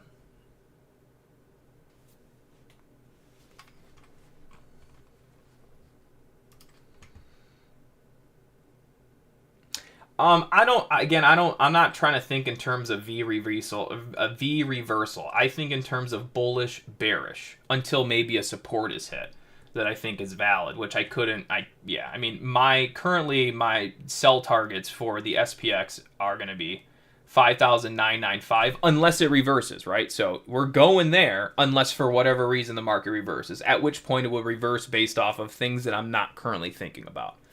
Otherwise, I would expect that markets reverse once a big enough support is hit. So something like maybe the VIX getting to 1685 and then the VIX having resistance could bottom the market. Or maybe the SPY going to the sell target, because good sell targets are usually long entries. So unless the market gets down to a sell target that I'm seeing right now that I think would be support, then I'm not thinking bounce reversal anyways. It's just counter trend sell. All right. So again, the worst case scenario for the market is the SPY going to its lower distribution target, which I don't think will happen because it just seems like a little much. And then first, it's because the SPX sell move level that we're looking at comes well before SPY. So I think it's too soon to call the SPY one. But we are, in the back of my mind, I am thinking SPY 597.86. So let's say Jay Powell, the boy, comes out, absolutely cooks the market at 597.86. No problem. No problem. Unless the market reverses for whatever reason it wants to. I don't control that. But there are reasons that we can sell the market to 597.86 on the SPY and this 599.528 on the SPX. But ultimately, it's this level that would maybe cause some hesitation for SPY going down and so on and so forth. I'm talking a big game here, a lot of predictions there on what we can see. So let's just chill out for a second, let things play out. Again, here is the VIX now trading at it's still about 1645. So again, we still got arguably another 1688, 1444, so 44 cents. Arguably another 44 cents up there on the VIX, give or take. Yeah. All right, a little bit of a bouncer Magooster McGee, right? So what are we doing here on the bounce? So you can already see, right? What happened? Where did the bounce go? So see how this little 1 minute retrace came up? Where does it go to? Tracking down everyone that participated on this last leg, right? Boom, right? Where's the next one in sequence? Boom, then boom, then boom, right? And I know that may sound stupid, but it's just, yeah. Anyways. This target, that's also a big retrace level. The reason it's a big retrace level is because it would be it's the back test. It's the back test of that big VWAP we broke down. And anyways, there's a lot going on here, but ultimately the most simple thing to always say is, since we broke down the 50 SMA, here you're not supposed to be long bias. The only thing you can be long bias for are counter retraces to the selling trends, right? That's why I talk about those counter targets, because that's just, what you could expect when you're in a sell move is counter longs back to targets, all right?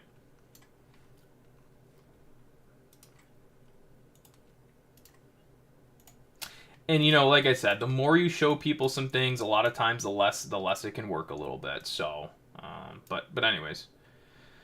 Again, that little level down there, 656, that's the 1 minute lower distribution. As we said, it could probably hold a little bit of a bounce. Didn't say probably, maybe hold a little bit of a bounce, but ultimately you can see how we're backtracking the trends now. So this would be your next one on deck right there. And you see how that has moved down. You see how I'm moving the targets down with price. I'm not saying, oh, we got to go all the way back. No, the targets are evolving with the price, okay? Which realistically, we're still dealing with this right here, right? So remember how we anchored that candle there because it was green, so on and so forth. So that's that anchor back, and then this will become the next one. All right.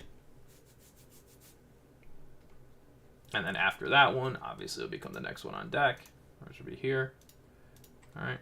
So when we think about everyone that's shorted from this move down, their volume weighted average prices, it's actually before this, depending on the settings you run, but we know that if we ran the price back up to this bullseye, that everyone who's pretty much short of this move is going to be I don't want to say underwater, but most of them probably either aren't holding their short anymore, are going underwater, and so on and so forth, if you just think about it, right? So let's think about from this top. Most people probably didn't short that, probably didn't get this, but they probably started interacting somewhere in the middle and down this. So again, if you push back to here, you're going to stop out all of that, right? Most likely. And that's, again, a lot of times the way the market likes to work.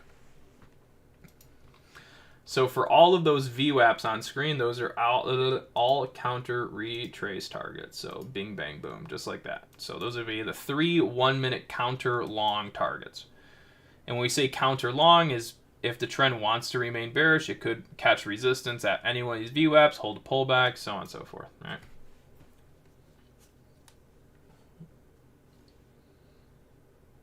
And right now, you know, like if you look at some of the market internals, right, you can see why the market's bouncing, right? If I pull this up, it's the FANG, right? So right now what you have is you have a bounce across a lot of your major market cap stocks. That's why the market is bouncing here.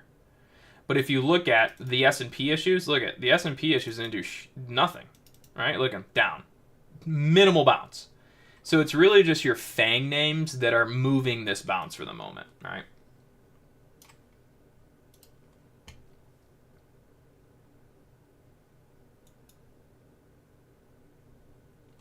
I look at both of them. They can just be a little bit different in pricing structure just because of just how the market's moved in general. But I look at both of them. And targets all derived by the same practice, but the pricing may be a little bit different.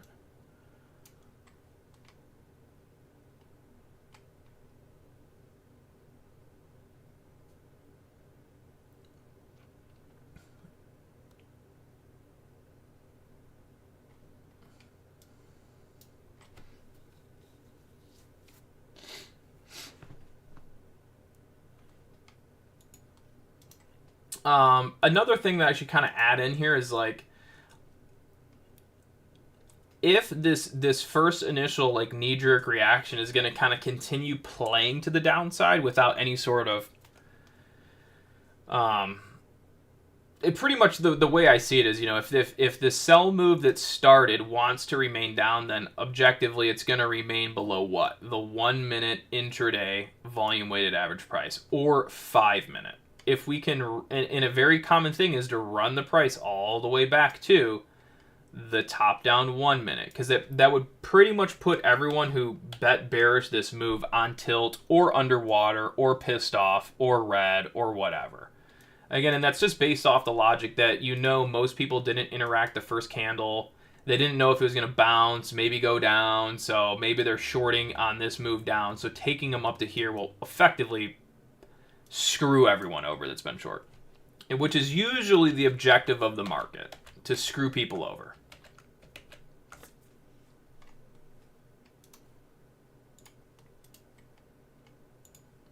All right, so there's kind of a lot going on here. I'm about to clean some of this. Wait, hold on. Let me just double check. Which one is it? 30 minute. Yeah, so right there would be the back test. And so here's another thing I should mention is, you know, we talked about this 597 and we looked at the SPX and we talked about the SPX and, you know, arguably down at a 599543.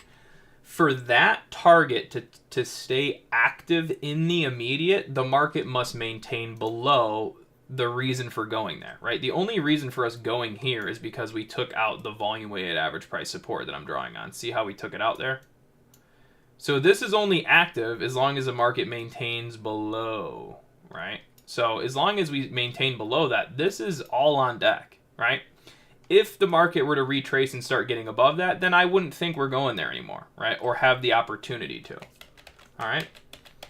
So you can even see how we would be looking down to this target. Someone could come into our stream and be like, oh yeah, Connor says it's going down to 5995. Short it, right? And then what happens? In the micro term, we squeeze them up, right, to all of these targets in the micro. So the same way that we're looking for downside targets based off of what has previously happened in the past is the same way that we're looking for counter long targets / short back, you know what I mean? So someone would be like, oh, Connor says it's going down to here, and then they get short, and then they get squeezed out back to the micro trend. And then we still go down there, right? So just be again, it's all about who the frick knows, right? It's all who really knows. Jay Powell, he knows. He bought puts before this started.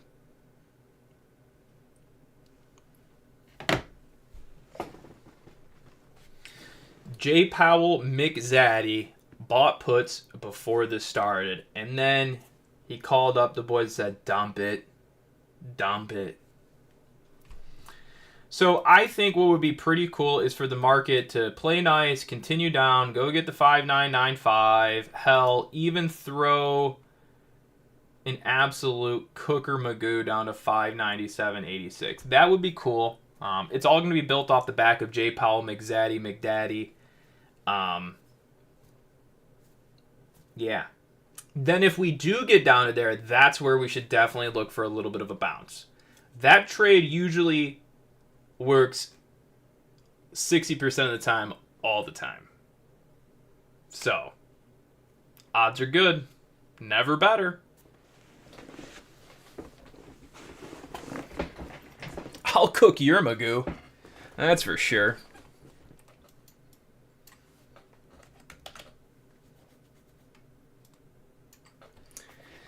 Maybe I was really just born to stream. / YouTube finance, streaming, entertainment. Maybe that was really my whole goal in life, and I just never knew.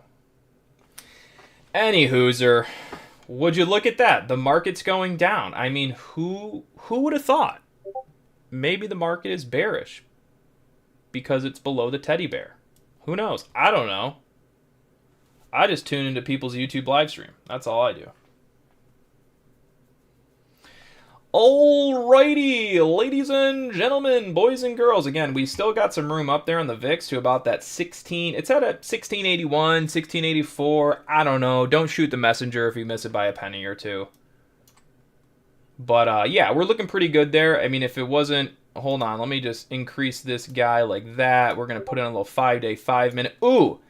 The market is setting up a potential bounce trade on the market because you see how we left this 5-minute VIX gap? You see that little gap or magooster? Yeah, that one. Right there on my chart. Zoomed in. Right there. Yeah, buddy. That one. So they'll do that sometimes as we go to a long target, just like we talked about getting up to about 1680s. So they've kind of left this 5-minute gap fill, so it kind of runs into a scenario where we can come up into the daily 50 SMA, maybe work some resistance off the daily 50 SMA, and then target back to the VIX gap fill.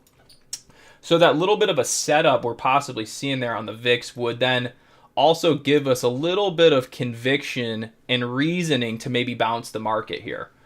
So do be careful here. They are kind of setting up a scenario where we might use a little bit of a bearish VIX move to then kind of counter the market. No guarantees, but if it does happen, then kudos. But it's probably going to happen, is what that means. All right, so let's get back over here into the old Vixer McJixer. All righty, cool. All right, let's pop this bad boy to a 10-day, 30-minute, bang, bang, bang, bang, ching, ching. All right, where we at? Equities. Yeah, let's get that guy. Perfect. All right, wait, that doesn't look right. Yeah, no wonder why something's off. Where's my date? Oh, I see what I did. I know what I did. Yeah. Alrighty, so you guys can see here, if I zoom in, what have we done? We've pretty much taken the VIX, again, to our long target destination. My chart isn't working. It's tripping out. They're shutting me down. They're shutting me down. He's doing too well. He's making too much sense right now. People are mind blown. They're like, what is happening? I don't know what's happening. No one knows what's happening. All right, so we've just gone up to about 1683, 1681, whatever. That was the target. Again, if we break the weekly, we go daily, yada, yada, yada. And now you can see we have, we filled the VIX gap and the market went through a bounce, right? Did it do that? Yeah, it did that. Cheers. All right, cool. So now that the market's bouncing because we saw that VIX gap there and it kind of gave us a catalyst to pull the VIX back and then bounce the market, just that. So same old jazz, same old jazz. All right. Did we get the SPX? Ooh, so close. See, we got real close to that SPX target, which means we're getting kind of close to an SPX support. Simultaneously, we've run the VIX to resistance, and then they gave us a gap fill in the 5-minute for the VIX. So you see how the market can set a trade up for you in real time. You just have to pay attention. Just like that. In real time. Right? Where we get the VIX, we get the VIX to start coming down, or VIX to come down. We pretty much get the market to sell down. It gets a little oversold. We run the VIX up to target. Before getting to target, it leaves a gap fill, which then sets up a micro pullback concept, which would then be micro bullish market. I know it's a lot to take in. I would never expect you to know all this stuff because you would have to sit in front of a computer for 10 years straight, like I did. So, cheers. That was fun. Good times, good times, good times. But anyways, if we zoom out a little bit here and we look at that target we talked about, we missed it. We didn't get it. We got down to 5,99999 when we needed to get to 5,995. So we were off by about $5 a share on the largest globally traded market in the world. My apologies. I'm sorry. I'm having a good time, as you can tell. This is when I'm in my holy moment. Wife's at work, my dog's at doggy daycare. All I have to do is scream in a microphone. It's a good time.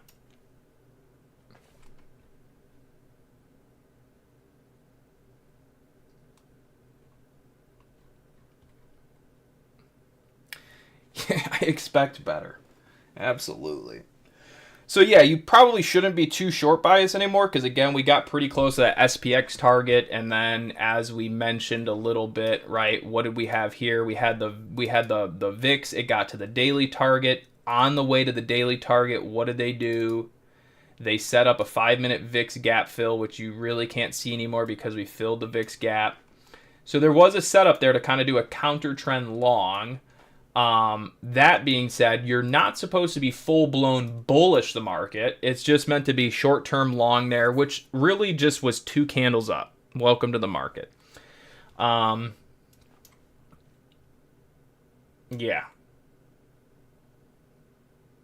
Which, honestly, if we if we anchor this guy, I mean, all we did, look at that. If we anchor the high of this move, what do we do? Remember, like we said, the counter targets are just going to be the retrace of the previous sell leg. So like that right there. See how we bounced the market? Where'd it go? It went back so far that everyone who shorted this leg stopped out. Doink. That's exactly what the market does. It just likes to just go back and forth and just screw everyone over, right? So we know that anyone on the micro scale that went short this last leg, they're all out.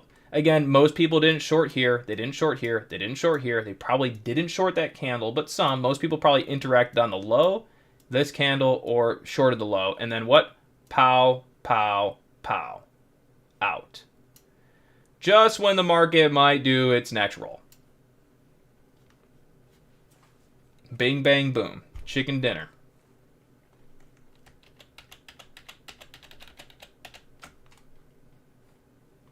How did it know? How would anybody ever know?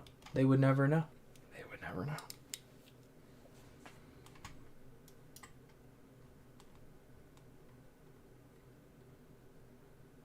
And we still haven't even gotten those targets on the downside. So we got, what is it, 2... Wait, did Jay Powell, the boy, start talking? That's right, he's on. Jay Powell McZad, he's about to dump this market, baby.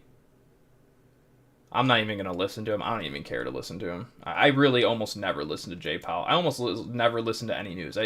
Really, what you guys just saw me do is almost entirely what I do every single day, like looking in real time. I almost never pay attention to the news. I really could care less what he's saying. Sometimes it gives you some edge, but I just really look at the chart, figure out where everyone's already participated, and what would make the most sense to screw people over or go to places that would screw people over, and then just do that. Right, and then whatever he ends up saying, he ends up saying. But one thing we know for sure is that we don't even have to look at the news to know that the news is bearish. Why? Because we know that we broke down the 50 SMA. And if you break down the 50 SMA, we know that the market and the algorithms and the high-frequency trading machines will naturally trigger and go into selling moves or look to sell the market.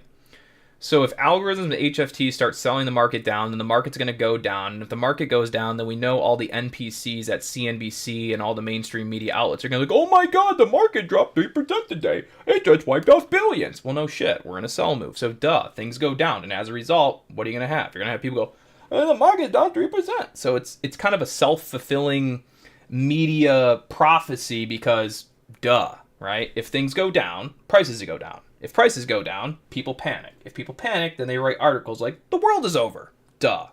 You don't even need to look at the news to know the news. Once you know the levels that trigger the news, or the shift. Once you know where the shift is at, then you know how the news shifts, right? So if we go look at the news, obviously it's going to be maybe the Fed, this, cut rates, market went down, blah, blah, blah, blah, blah, right? That's almost guaranteed the news, right? It's obvious.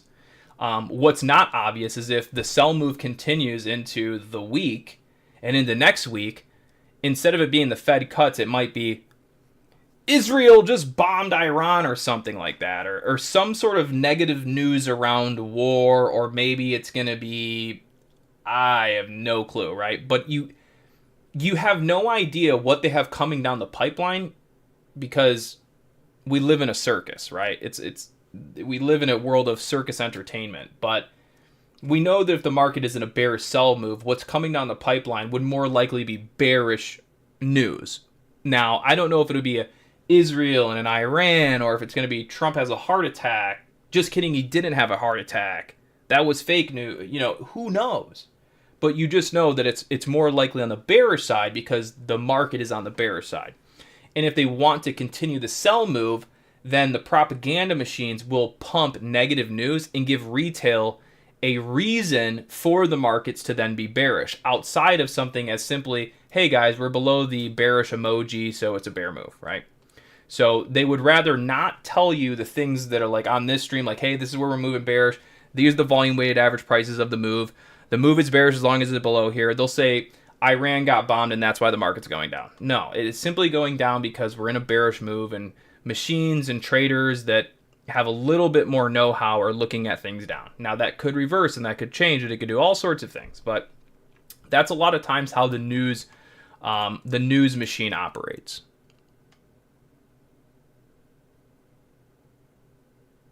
Or exactly, the drones, the aliens are here. Bro, there's no aliens here. And if they were here, then guess what? I still don't care. Want to know why? Because they're not here. If aliens were really here, then we would probably know about it. It's probably just another who cares. Go get your kids from school, come home, make dinner, turn off the TV. World will probably be fine.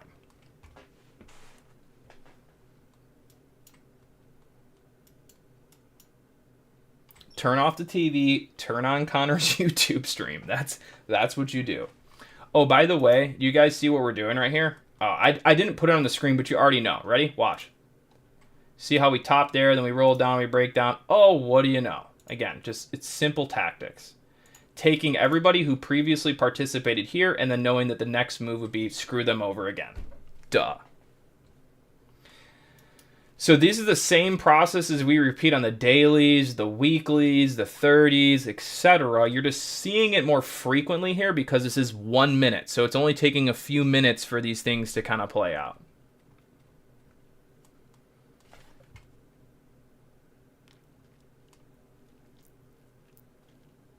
Did he, if you guys are watching little J. Powell McZaddy, did he cough twice, or did he give the old wiggle of the tie? If it's a tie wiggle, it's market's pumping. If he gave you the double cough, market's dumping.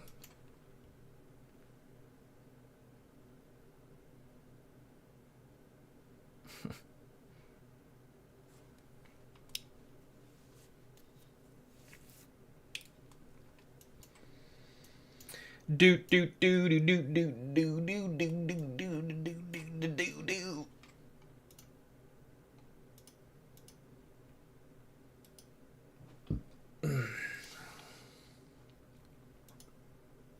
Oh, side note too, I would say the Dow Jones has been in a sell move for I don't even know how long, a hot minute. See that? See how long we've been? It's probably been the most perfect sell move ever on the Dow. Ready? Down, just straight down. Has not turned positive. And now it's like we're kind of getting the SPY bearish. The Qs are obviously bearish. So like look at the Qs, right? So the Qs started a sell move today too. So that's the other thing is both the SPY and the Qs both started a sell move. So if you look at the Qs, the sell move started here, which watch, I guarantee there's a perfect retrace on this one. See, we were all focused on the SPY, so they probably, in this stream was too focused on the SPY, so they probably did it on the Qs. But watch this. So you have your initial knee-jerk reaction. Look at the counter retrace. Perfect, perfect, boom. So this also happens when I gravitate too much attention one place. They usually run the strategy on the Qs. I've noticed that a little bit. So I have to get a little bit better at watching both in the real time for that sort of, basically scenario. Like I said, we had a lot of people here watching the SPY. So remember, like, hey, you're looking for the counter retrace to the 1 minute top down of what a data beta, and then they do it perfectly here on the Qs. Pretty common. It's called the old sneak and peek. That's what I like to call that one. I just made that up, but it's called the old sneak and peek.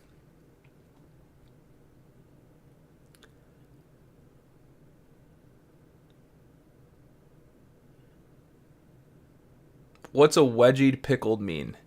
I don't know, but it sounds like a good time if you ask me. It sounds like a great time, actually. I would love nothing more than a wedgie pickled mean.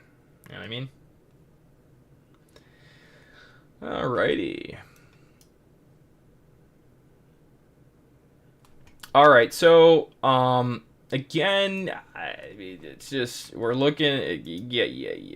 You got your market. I know I'm just kind of joking at this point, just making a bunch of giggly jokes about everything, but I mean, really, what else is there to do when you're sitting on a YouTube stream and, you tell everyone that the volatility index is going to go up to the price of, like, whatever we said, 1680s, 1684s before it happens perfectly. You just kind of sit and giggle because there's nothing else to do. I mean, it's just that was the move, right? It's not like that was the move. We sat here, said, hey, VIX going here, market bearish, probably going down. Here's each one counter retrace level down. Here's even some targets down. So, when someone, when asked, like, what's the play? You're seeing the play in real time. VIX, 1680, market down, counter retrace, 1 minute, VIX up, market down, targets down, right? This is the play. I would really like to see the SPY go all the way to, 597, just absolutely cook everyone, and then all of you guys can go, yay, cheer. We just cooked the market and just destroyed everyone's 401ks for the day. But we can sit here and giggle about it because it's fun. It's a moose knock. That's good. That's good stuff. Well, anyways, I appreciate you guys tuning in today for the old FOMC Magooster McGee, seeing how the market moves in real time before it happens. And then if we go down to 597, let's also see, because again, we can't say that we predicted that whole move down initially. Remember, that would only get activated below 602. But, 1 second, I can use my handy dandy chat GPT.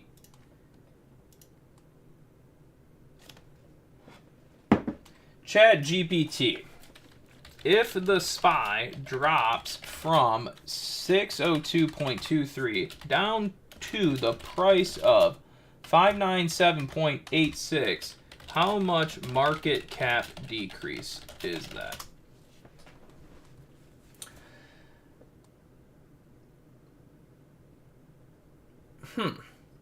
So the market, by going to our target of 597.87, will create a $4.24 billion decrease on the S&P 500, all predicted here by your friendly brother Connor on a YouTube stream, sitting in sweatpants, who has a Twitter profile of a dog. If I can do it, never mind. But yeah, that's pretty wild. So we're sitting here, and again, we pretty much, 1602.19 is broken. We can hit down to 597.93, and that results in $4.24 billion being wiped off the S&P 500.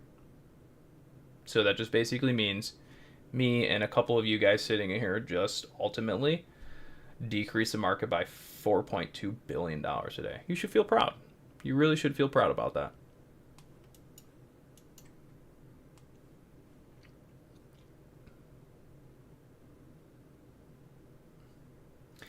I don't know. I thought, what? Oh, also, by the way, too, remember we were talking about the daily and, it could hold some resistance there. I mean, we kind of already did. That's the daily 50 SMA breaking out a little bit. So all that really just means is like in the immediate, that's kind of used as like a little secondary catalyst. So you kind of see how the market dropped out a little more. So also, we're coming into a little bit of a support there. So do be mindful. Again, it could be a little dangerous because it's Powell this.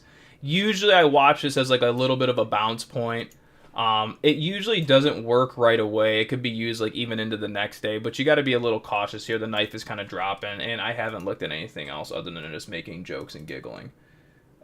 Yeah, market internals are all still shitting the bed. If we were going to bounce this, we would need the FANG to start turning around at least some bit. So again, as far as the short goes, you should pat yourself on the back. You should lock some profit there. And as far as the bounce goes, we would have to see the market internals turn around, which I haven't so far seen yet.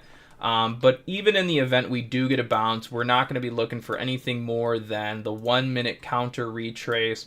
There was also a breakdown here, so we would have to zone this puppy out. This one's kind of odd. So this counter retrace target would basically be back to like here.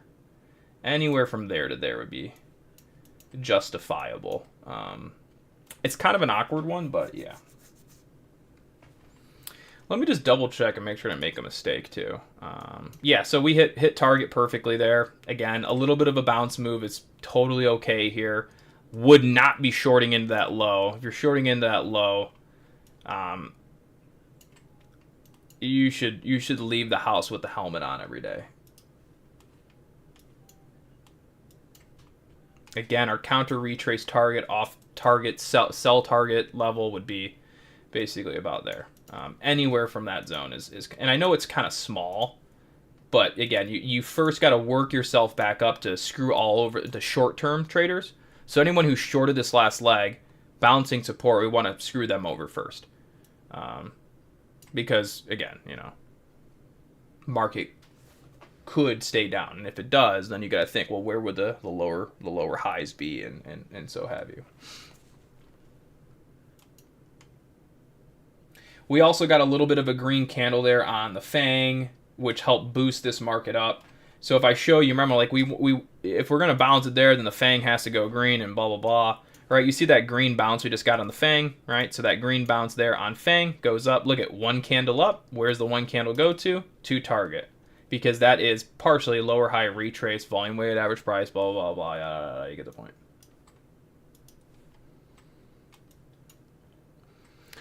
It's a rinse and repeat system. It's literally rinse and repeat.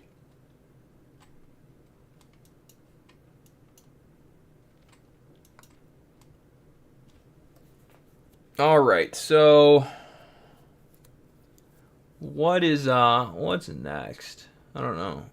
So what did Powell say? Let's see. What did the news say? Now that this is kind of happening and I can chill out for a second, I'm gonna read what he actually said. Inflation probably rose 2.8%. Says inflation expectation remain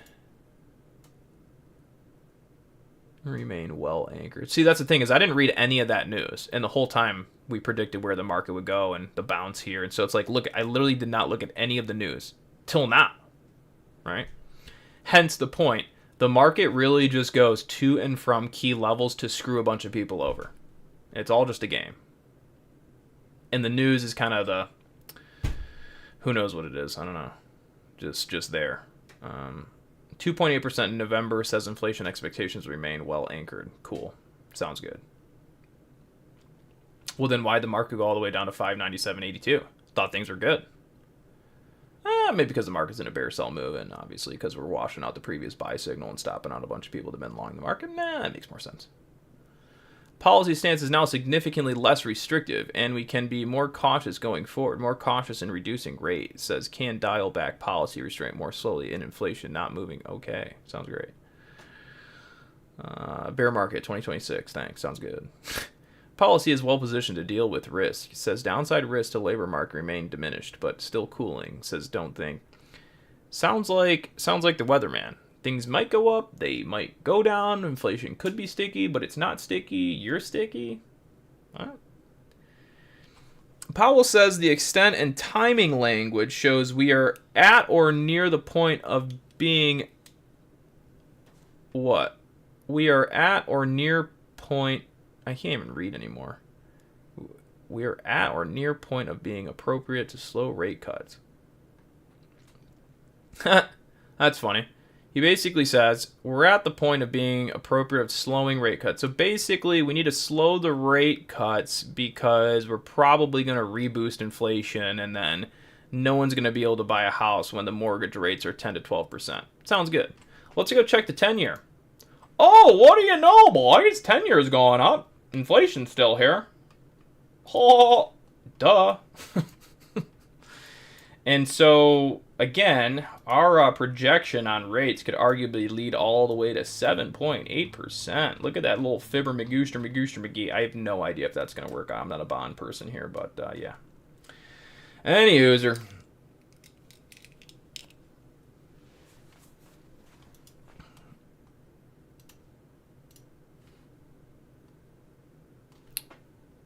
Cheers.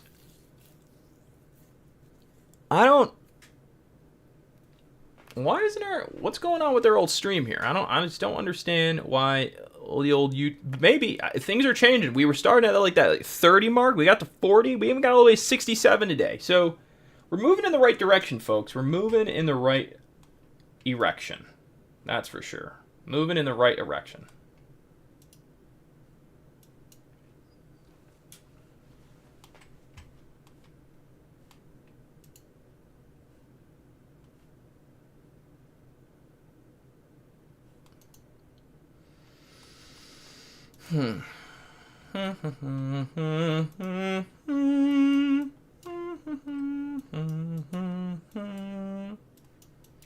Oh, the market's dumping. Yeah, that's anyway, so don't really have too much more for you guys here. Maybe I might be able to pull something out of my hat. But again, I can't. Yeah, never mind. Let's say I might be able to pull something out of my hat here. Oh yeah, but real quick, so you see how we use that 30-minute like long level, but then said you gotta just basically watch back to the 1-minute cycle down, hence why we told you when you get long, you first go to here and here. Because why? Because if the market wants to stay downtrending, that's the risk, the lower high. So you have to know where the market can lower higher move, so if you're gonna scalp along, you don't stay in too long. Hence, know the trend. Alrighty. Alright, what do we got coming up next? I wonder if maybe we have a daily or a weekly support. If so, that would convince me to take or say we should get a bigger long on deck. That daily's been taken out, so that ain't on deck. What about this guy? That would be up next. And that would be there. So, there is some... Nah, that one's kind of sketch. So let's check the weekly real quick. Let's try this weekly guy here. That would interest me. Now that could get a little interesting. Even down into this weekly. There. Let's take QQQ. This chart is not set up in a way that I'd be able to think that makes a whole lot of sense. Let's see. Boom. Wait, what are you doing? Get on it. You get on that, baby. Oh, wait. Oh, no. Bing, bang, boom, bing, bang, boom. Well, then it would really be failed here, so you should be here, and then you really do another one there. See, the chart here is just too awkward for me to really use that weekly scale. Take the dailies. So we go to the last guy here, which we just hit. Yeah, maybe. This guy here. That would not be a bad one. We're going to move into the SPY, arguably back to here, go weekly. All right.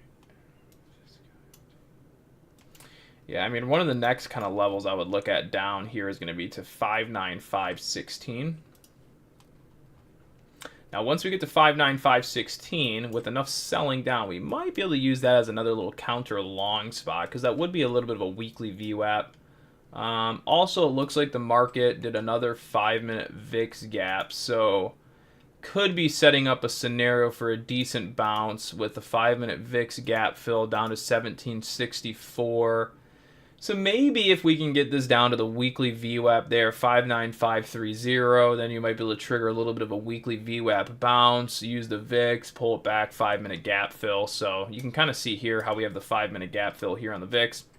If the market plays nice, we might be able to catch a bounce at some point and use that to pull the VIX back, get that target. Again, we're kind of pulling things out of the hat at this point, but yeah. Oh, by the way, forgot, real quick. So remember that last bounce move we just had? Right there. So what would we do? We would then move it down. So we're going to go like this. We're going to anchor here. We're going to anchor the split down. And then since this had a breakdown, this one kind of odd because you had a breakdown, so you really should anchor to the breakdown as well. So we would be looking for this to retrace to... It's not the greatest. It's kind of like meh. But yeah, your counter retrace here is going to be back to right about here. God damn it. There you go. Right there. So that's your counter retrace long target. And when I say long target, it's like you really don't even want to be long for that. It's just obviously if this were to pop up, you'd expect it goes to about there.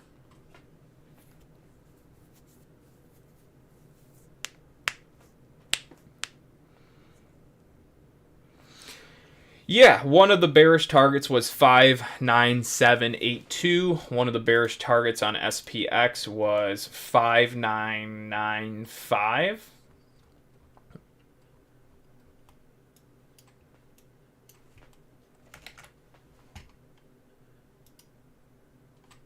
Now arguably down, like I said, now, stupid chart. I hate when it doesn't register.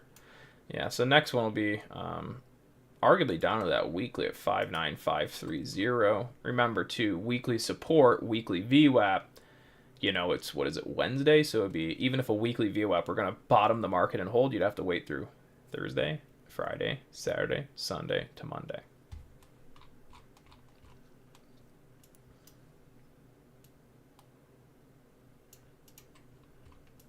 Also, we're not looking. You see how this candle bounced up? Remember, they put in a little green candle here, so they're using right there. You see that? Instead of going up and getting this, people got long on this candle, then they stopped out. So instead of retracing up to here, then the new volume shelf would be right there.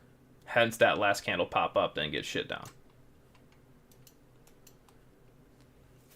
So now it would be a matter of you have to get through 59672 to get up into these targets. Now we're probably going for those targets because you can see we're breaking that VWAP and blah, blah, blah. You get the point. Doink, doink.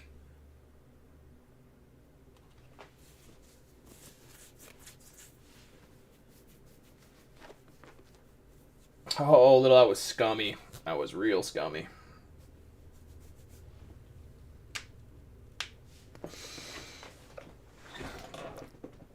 First fire up on the new setup. I probably could get you in here, B. Let me try. Let's see how this works. I got to send you a message on Discord. All right, I see. All right, so I'm gonna send you a link. And oh wait, hold on. I might have to redo that. 1 second. But I'm gonna send you a link on Discord here. We'll see if we can get you in here pretty quick. I think I can. And I don't think we should have any issues. If you want to, that is. Let me just double check. Yeah. All right. OBS Ninja. Video Ninja. Create a room. Enter room name. YouTube stream. Got insecure room name. How does that even make sense?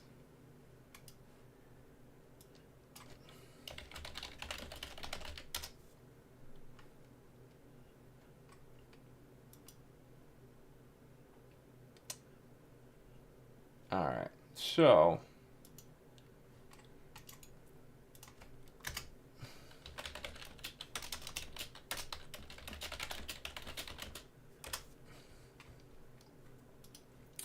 copy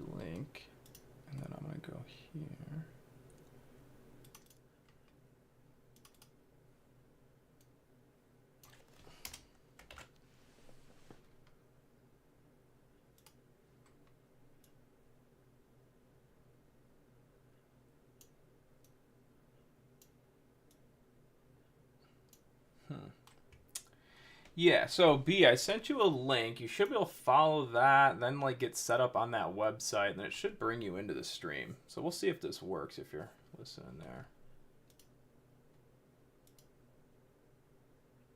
Ah, gotcha. Yeah, we'll see. I think as long as you follow that link real quick, and then it'll just set up your camera and everything on that Ninja OBS thing. It'll tell me when you're in too, so I should be able to see when you've gotten in there, maybe set up the camera and everything. But again, this is the first go. I think they're really not entirely sure. Enable director's microphone video.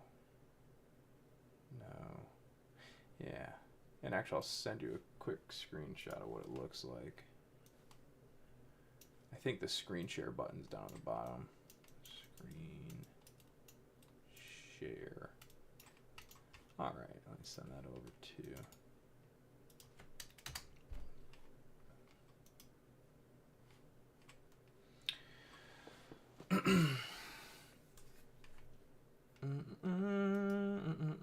Oh no, what's going on with Bitcoin? Going down? Oh my gosh, who would have thought?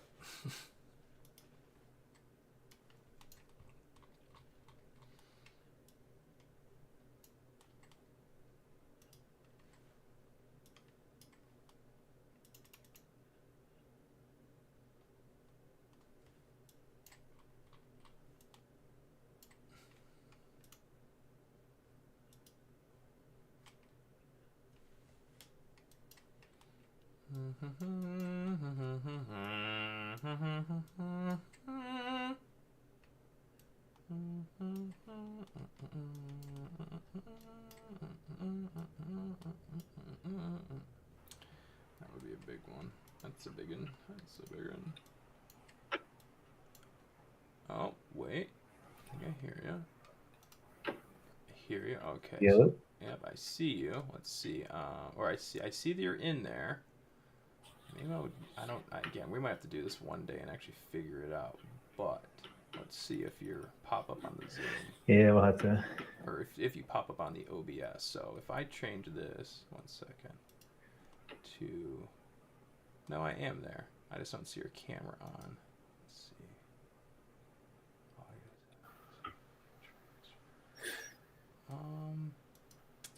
Let's see. I see you there.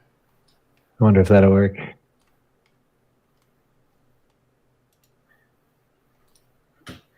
I think it's picking up my microphone. The camera I shut off. So Yeah, my OBS camera's not hooked up yet on the new setup. You know what? Maybe one day we're going to have to sit down and figure this one out. But it should work that way. I got you, logged into there, and so it should work. I think it's working. I think we're on stream. I can hear myself on your stream. Okay, yeah. So I think you're coming... I don't know if you're coming through my mic or if you're actually coming through the OBS. But I think you're coming through my mic to my stream, arguably. Yeah, we'll figure that one out. But actually, I guess, for the chat... I'm not sure where else I would be hearing you.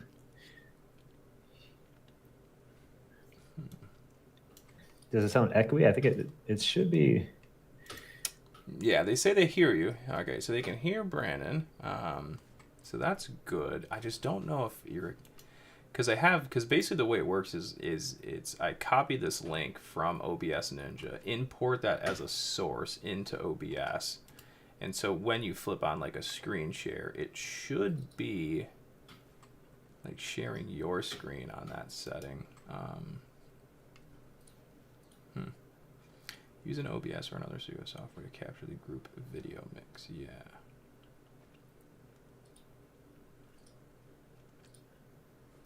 See if by chance, if you can hit like screen share somewhere. I just want to see if your screen pops up on the stream. Scene options.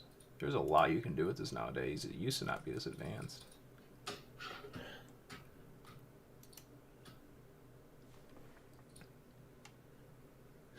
Yeah, I can give that a shot.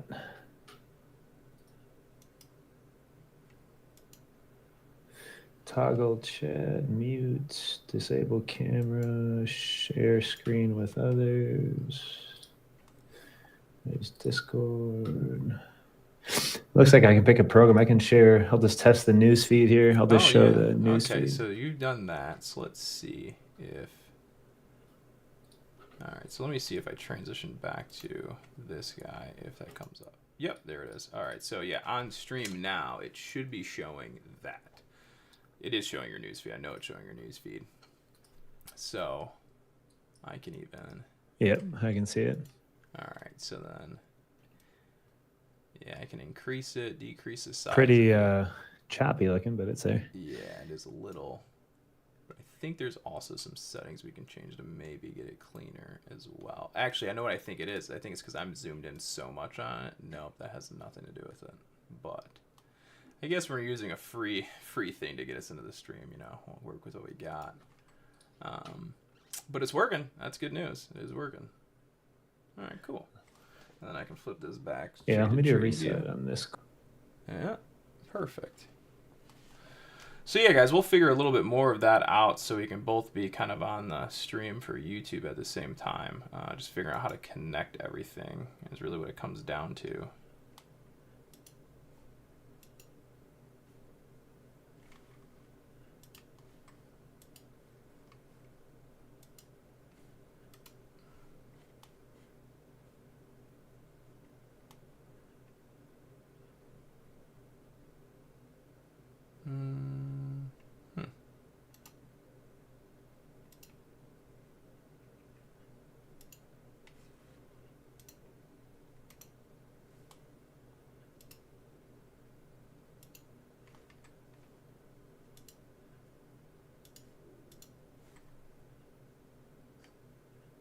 Yeah, we're definitely gonna figure out some of the stuff there.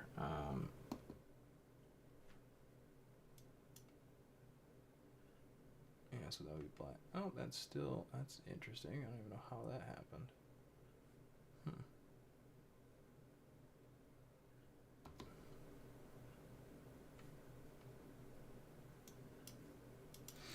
Yeah, so we'll play around with that. Again, I can't hear you now. I don't know if you're still talking. Somehow my web browser closed there, but we'll figure out that for the future. We'll have to do a couple test streams, things like that.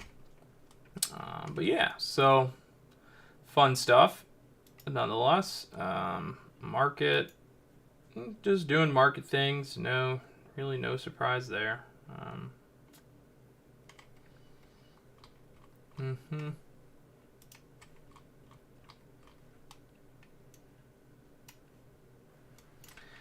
So yeah, we're right on that weekly volume weighted average. Yeah, I decided to reset. Okay. All right, so you're see, that's weird. Is like, oh, there it is. I got you now. Yeah. Okay. So you're still in the room. I see what's going on. And now I'm curious. I'm gonna flip and see. Yeah, the link allows me to come back in whenever. Okay, so that's pretty much just set up ongoing then. So I'm gonna flip this back to yours and see if your camera goes on to stream. Yep, there you are. So now you're on stream. Okay, cool. That's good. And the camera looks pretty good. The camera doesn't look choppy, so that's good. So yeah, we might have to play around with a couple settings there just to get things. Yeah, this is that's just the MacBook camera. That's pretty good. All right. So you gotta leave here pretty soon then, yeah. So yeah, guys, market absolutely pick up kiddos in 9 minutes. I gotta leave at the latest. Got any words of wisdom for the guys here before you head out? Yeah, I posted a picture on the X where all the algorithms are going as far as QQQ NQ price action is concerned. So actually, send me your Twitter link and then I can post it into the YouTube. I don't think it'll let you post. It might, but it probably won't. So send me that link on Discord, and then I'll send it out to chat, and then a couple people can go there and check it out.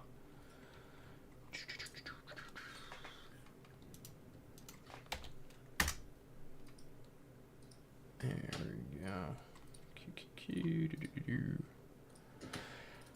Yeah, so again, guys, we got down to that weekly level. I mean, that's just, again, we're just kind of in a sell move. Things are going. Let's see what we got here. I'm going to copy and paste this bad boy. Copy. T33 live stream. So the algorithms that we had left open, as far as the market's concerned, 21,309 to 21,340. That was the second grouping below 21,446 to 21,419.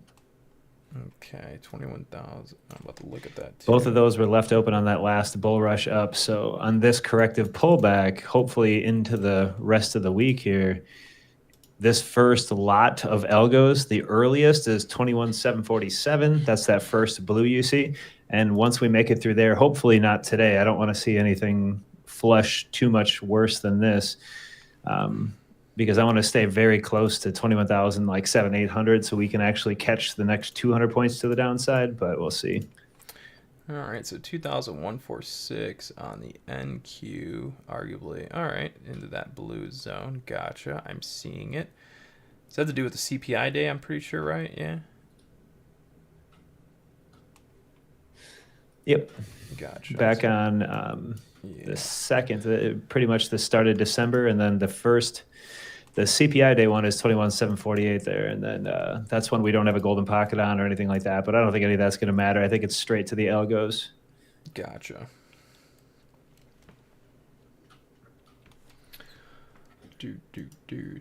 Cross your fingers for something to not just die. Continuation like nuts here. Maybe some sort of retrace at some point. Yeah, that's what I was saying, guys. Like, as far as some of this, even like down to this 1 minute stuff, right? We've pretty much we didn't get a retrace of kind of the initial knee-jerk reaction. So I'm going to clean a lot of this up because, again, we don't really need all this. That's also micro stuff.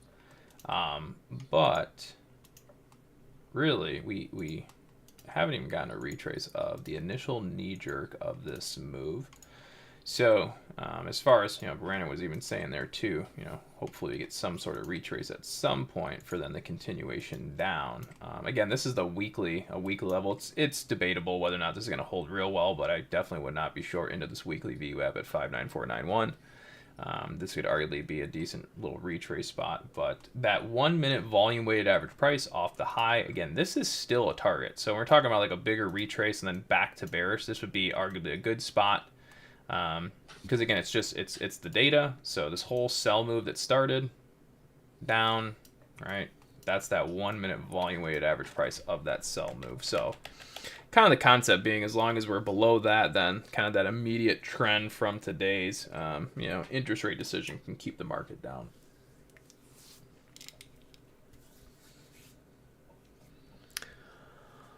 A 590 target for SPY. I don't know. Let's see. A 590? Yeah, I mean, I guess it's totally doable. How much is the market down now from the move? It would be, what is that? That's about 2%. So if we go to 590, we'll be down about 2.5. That would be, yeah, usually don't get much more than like 2 to 3% days anyways. So that's a pretty big move to begin with. 605 to 594. We usually don't move more than $10 a share off of such interest rate decision things, FOMC typically. So we're kind of getting to, again, I would say arguably the end of that sell move, because we typically don't go more than much than $10. We obviously have in the past. I don't think I've seen more than like $14 in a day. So getting into the 590s would be that $14 down from the start of this whole thing, and that's usually stretching it. But so far the market's just cranking and banging to the downside.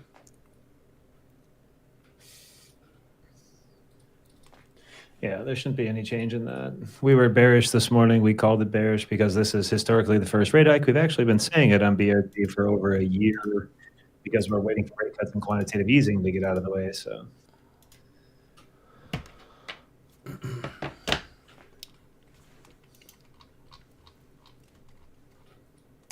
yeah. So that's pretty much it, guys. I mean, most of the stream is we pretty much nailed most of this down move for you guys. Even a couple counter pops there. That's really, got a whole lot more to say, I guess.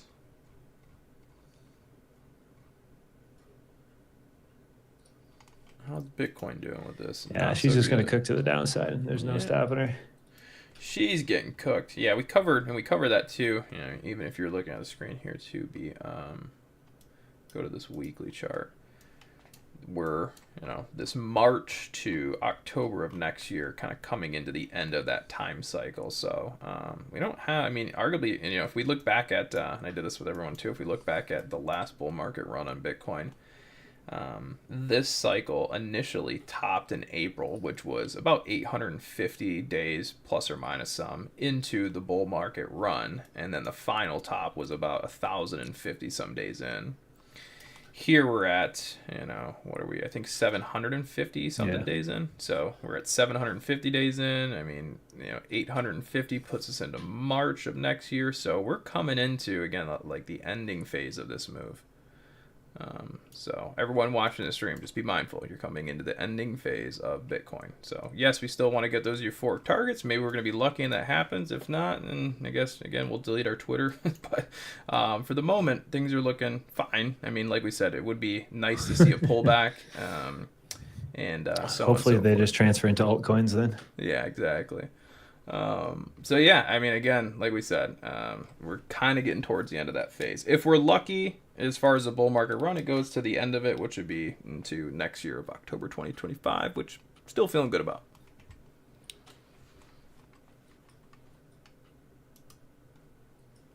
Yeah, we got time.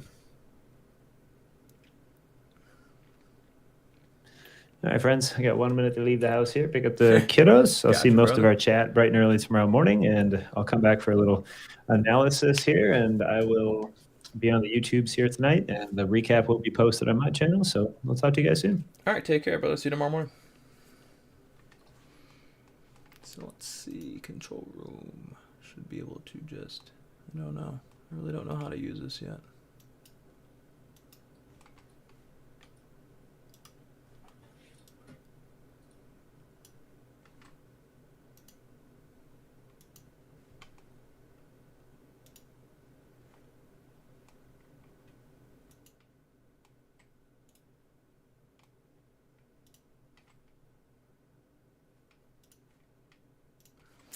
Yeah, we're going to spend a little bit more time on that, figure out how to better operate that stream jam.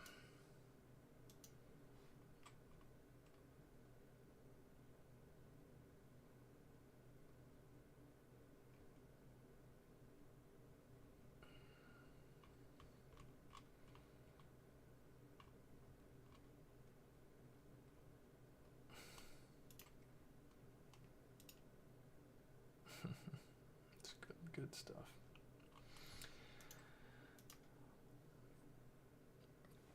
I have no idea if the man's finished talking. Probably. Was it 3 o'clock? Yeah, we'll see. Again, I'm not even watching. I have no idea. But yeah, we'll probably going to end it there. It's probably a good spot to end it. We're still in that weekly VWAP area. But again, I wasn't really going to look for a whole lot more downside here. Again, we're coming into that weekly VWAP over under that's based off previous market low. Again, we're in a sell move here, so really it just uses slight little counter level support area. We've already talked about this, but yeah, I'll probably end the stream here. It's a good spot. We successfully predicted, I don't know, about $5 or $6 billion getting wiped off the market today, so that's pretty cool. And yeah, I guess we will see you guys back on the next stream. That'll be tomorrow. Obviously, there's a link in the description for anyone who's new here, wants to join us up here in the private stuff. No pressure, you know, all that good jam. And yeah, we will see you guys back tomorrow. For those that are in the private stream, we'll be on early in the morning as per usual. For those that like to tune in on YouTube, same time, 11, 20s, 30s, 11:30 p.m., something like that. So I will, sorry, is my screen black? No, I don't think it is. Maybe it is. If I did, oh, that's accidental. I apologize. Like I said, we're still getting used to some of this stuff here. But yeah, so we'll catch you guys back tomorrow morning. Everybody take care, and make sure to share the stream with your grandmother. And yeah, we'll catch you back tomorrow.